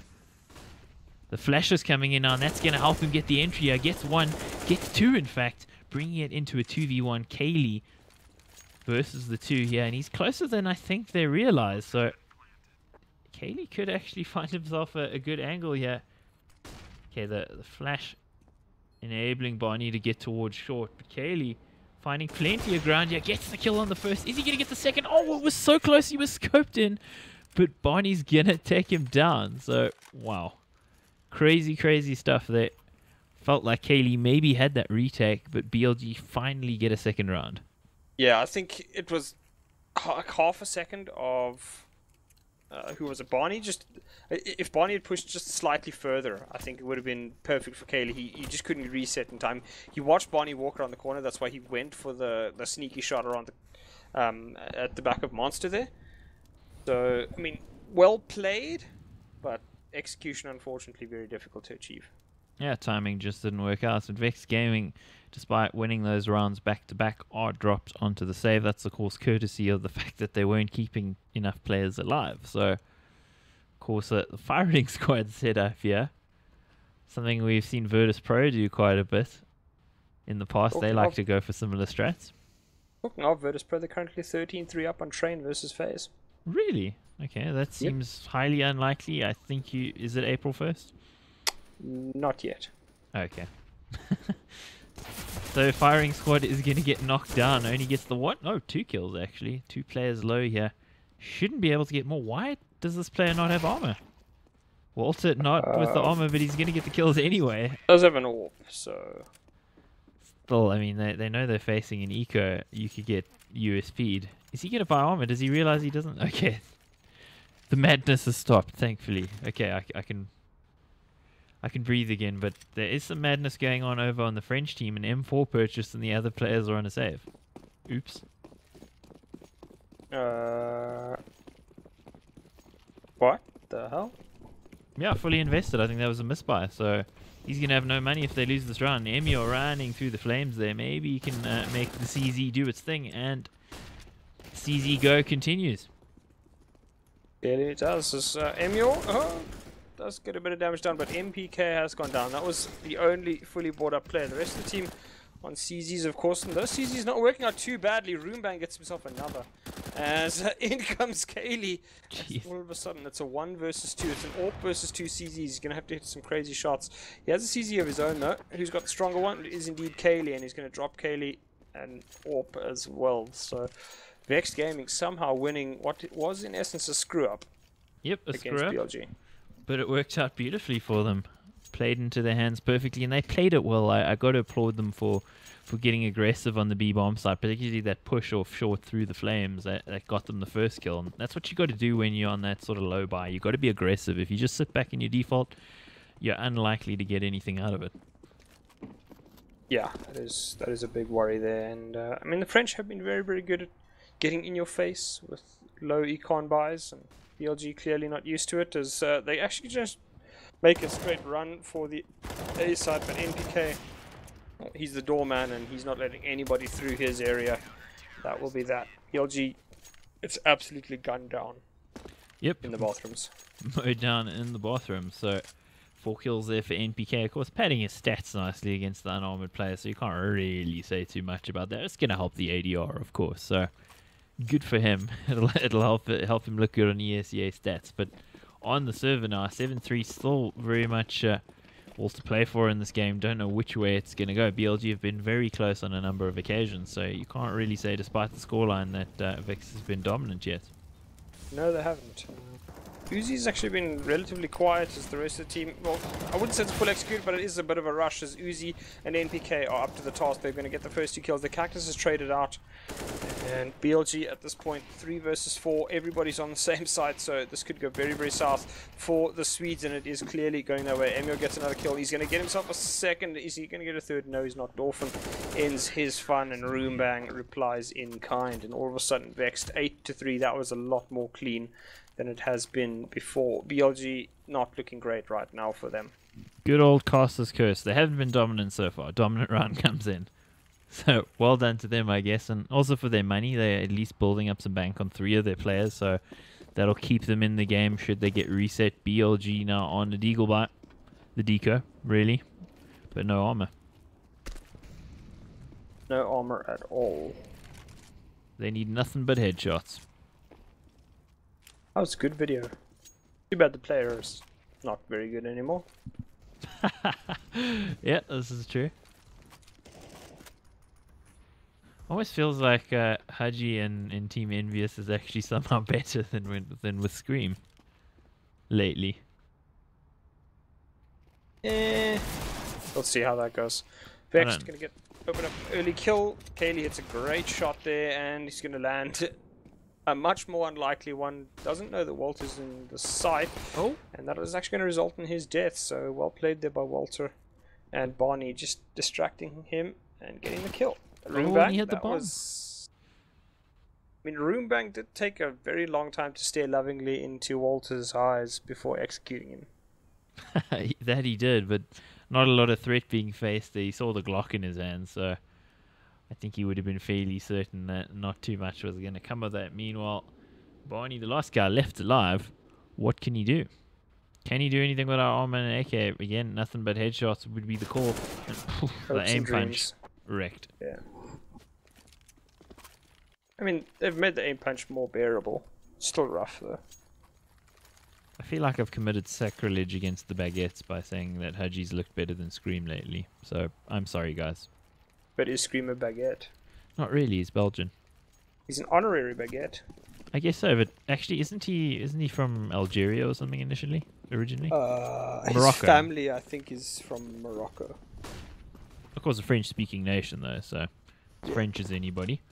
But yeah, full buy versus full buy 9-3. 6 is probably what's required here for BLG to get back into this, and that's going to help Mistfire with the early shot there on the boost, ready for it this time. And that is going to get them into this round, so see what they're able to do from that point on. But it looks like the French want to get aggressive here off short, and they're going to be chasing him down, trying to get that kill back. They do get a lot of information though. Oh no. Does But crash your microphone.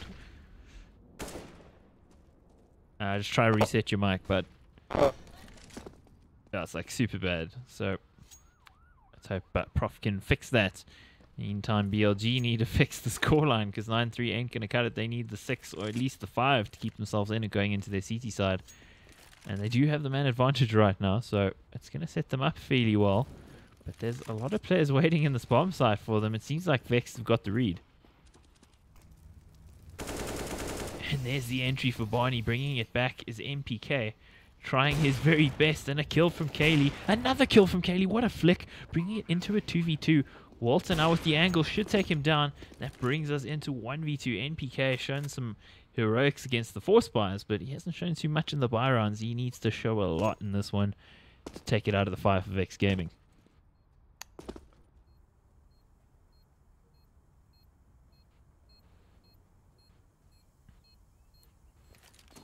Inching his way out here, hoping to find somebody, getting a little bit overzealous, and jeez, if he'd hit that flick, I would have freaked out. I don't think he's got the time here. He gets the first kill. Not aware of where the second player is. Oh. And that's that. Hi. Yeah, that's it. It's working. Sounds better. Good to hear. It wasn't good to hear what it was doing before, but... Did I sound like Optimus Prime? No, much worse. You sounded like you were in an industrial music video by 9 Inch Nails. They're terrible. Yeah, pretty awful. So like a full sort of 100% distortion thing. So BLG, they're bringing it back. Double AWP again from Vex Gaming. Are BLG going to be able to get many more rounds here? I think they should be able to. Vex is looked good, but I wouldn't say it looked unbeatable as Kaylee hits a nice close range shot there. Cactus trying to be smart, waiting for Kaylee to walk back through the smoke, but unfortunately, Dirty Devil Kaylee too smart. Quiet spot.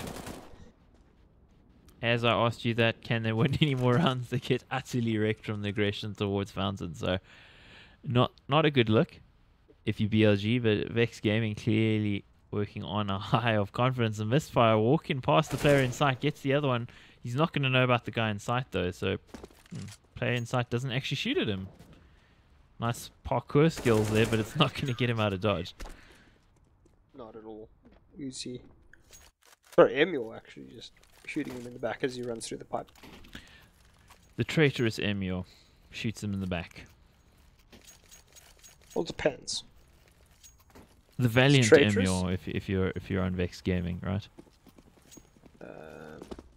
Well, I mean, generally shooting a person in the back is considered rude. At the very Cowardly. least.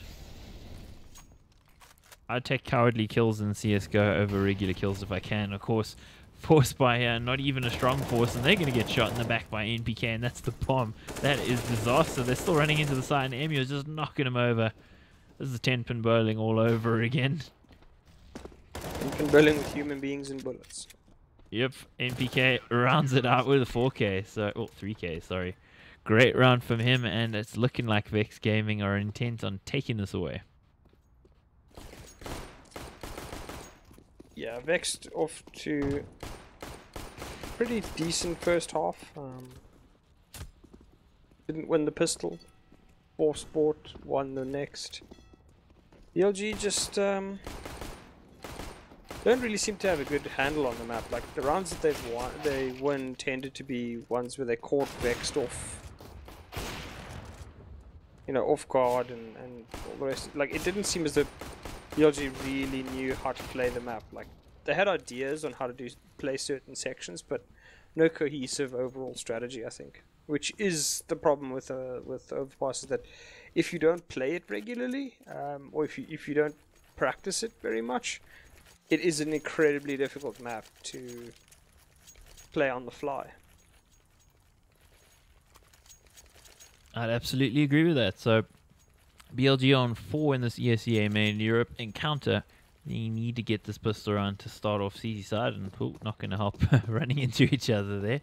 Into each other's loving embrace. Meanwhile, Vex Gaming looks like their sights are set on this B-bomb site. Will they go quickly, or will they take a more considered approach? Looks like it's going to be quickly. Probably the best way to do it. They're going to just rush the B site, and BLG hasn't really stacked that many players here. As Kaylee's going to get himself killed, as is Uzi, and Roombang just holding the... Oh, this is 200 IQ plays. Yep. No way, Walter checks this corner. Ooh, Okay. what? Okay. That only works if Roombang actually gets the kill. Oh my word, how did he get that kill?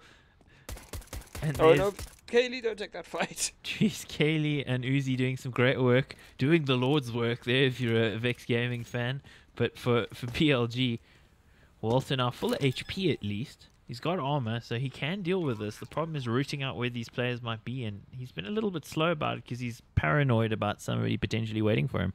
He does have a kit though, so he's bought himself quite a bit of time to make plays, and he's got a lot of armor and HP, much more than the opponents do. So if he can make it work, Oh, he stayed on that too long. Yeah, that's not how you do it. That's unfortunate. TikTok in chat saying, Misfire's guard think they are tilted. Yeah, he's looked really good, but yeah, they could potentially be tilted. Yeah, they're maybe making a few questionable plays of BLG. Vex Gaming looking pretty much in control. Yeah, Vex does look very much in control here. BLG, I don't know, Misfires look like their best player, but I think it's in general like BLG hasn't looked great on this map.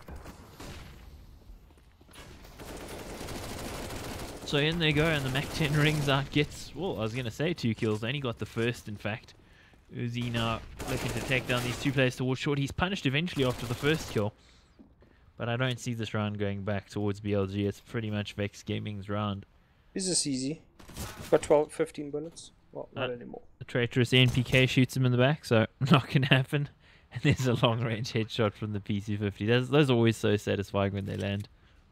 Yeah, very, very satisfying. Walter gets himself a kill there. He does have the PT-50. I mean, in theory it's possible.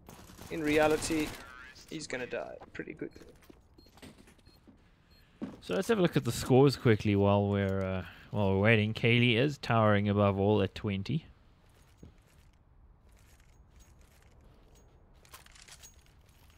And on the other side, not too much between them. Only really Dolphin and Mistfire contributing.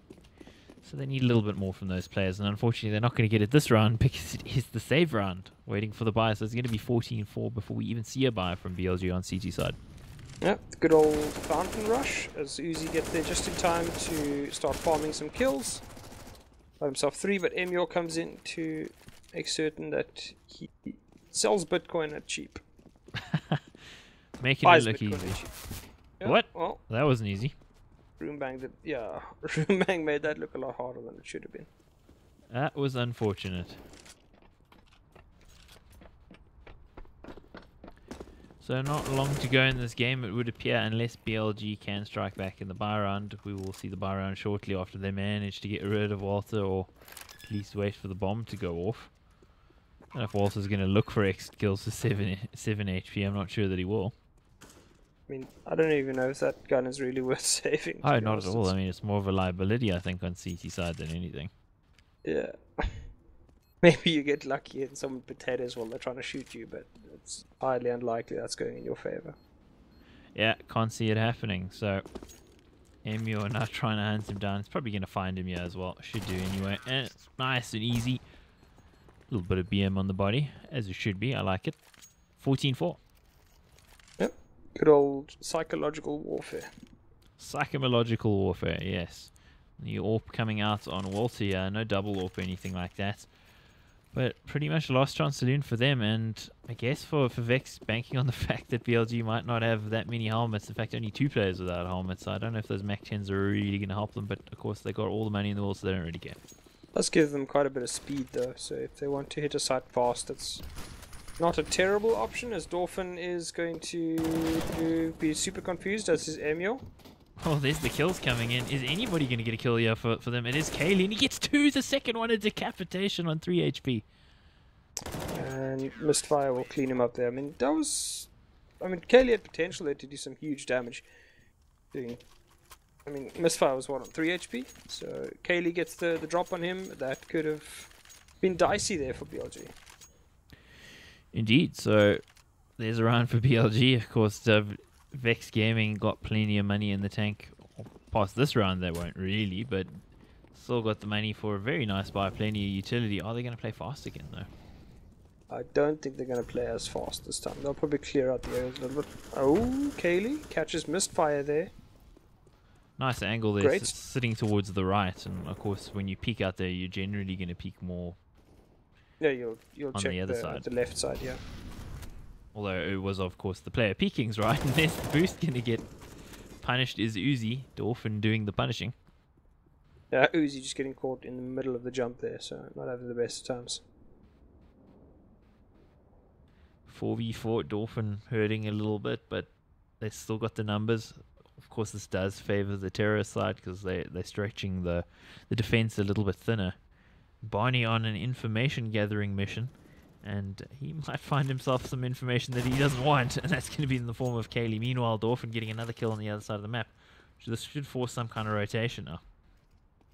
But it should. Walter would have heard that. He hits a great double scope shot there onto Kaylee, and that's going to ruin Vex's chances in this round. As it's a mad rush for B. They don't have anybody on B, so this could go very, very badly for BLG. They got a player spotting almost certainly through that pipe there, and MPK spotted him. Why is Cactus jumping towards him though? Oh yeah, that doesn't make any sense. I think he maybe thought they were pushing past him because of the low time, but they happen to be wrong. NPK now holding them off. He might put... What? How did they get those kills? Rumbang and NPK shutting him down, peeking simultaneously, and everything's dead. That's just... I have no idea what's going on. Wow, okay. Amazing work there from Vex Gaming, and that puts them on map and match point on this best of one. The second best of one we're covering of Vex Gaming tonight, and BLG looking at 6s and 7s at the moment. Yeah, Vex Gaming looking very, very solid. I mean, as expected, this is probably the most high profile team in terms of players on it. Well, it's between this and Epsilon, I guess you'd say, but I don't think Smooya quite lives up to the Kaylee level of profile. No. I mean, neither of those two players have profiles for the right reasons, as we are clearly just missing the actual fight going down. Yes, Oh, Mistfire decided to take two players and gets one in the face. And it's all up to Walter. And he makes some magic happen. He's got himself the wrong gun for that. And in the end, Vex takes what has been a fairly easy win, 16-5. nice and easy for them. So that's pretty much it from us, guys. Let's bring you a couple of stats before we go. That's probably the done thing, I would think, if only it would load.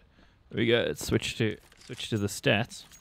And let me move away from this player because he's making a god-awful racket. So moving over to the stats here, we have Kaylee above all else on 24 and 11. Some amazing ADR there, 115. Emio and MPK also showing up really well for his team. On the other side, only really Dolphin and Mistfire. Mistfire looked like the best player for them, but Dolphin ended up near, a little bit above him. In general, not too much to say. Pretty easy victory for Vex Gaming, and as you're saying, Overpass clearly not a BLG map. Clearly not. Cool, well, I think that's it from us, guys. Appreciate you guys being here. Those of you who've been here for the last 4 hours, appreciate you being here. And those of you who've joined us for this game, thank you for being here. If you enjoyed the stream, subscribe to the channel, drop us a like, and join us tomorrow night probably for some more. But if not tomorrow night, we will be doing plenty more ESEA casting in the coming weeks. Look out for that. Have yourselves a great evening. From myself, Extremes, and Prof. Cheers. Cheers.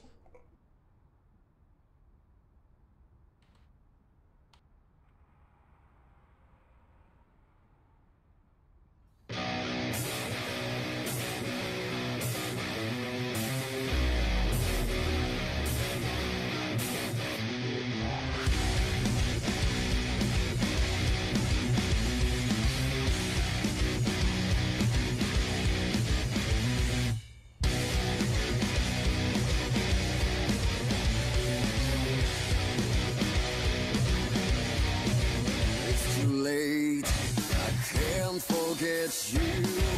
It's my fate to let you go. You feel hate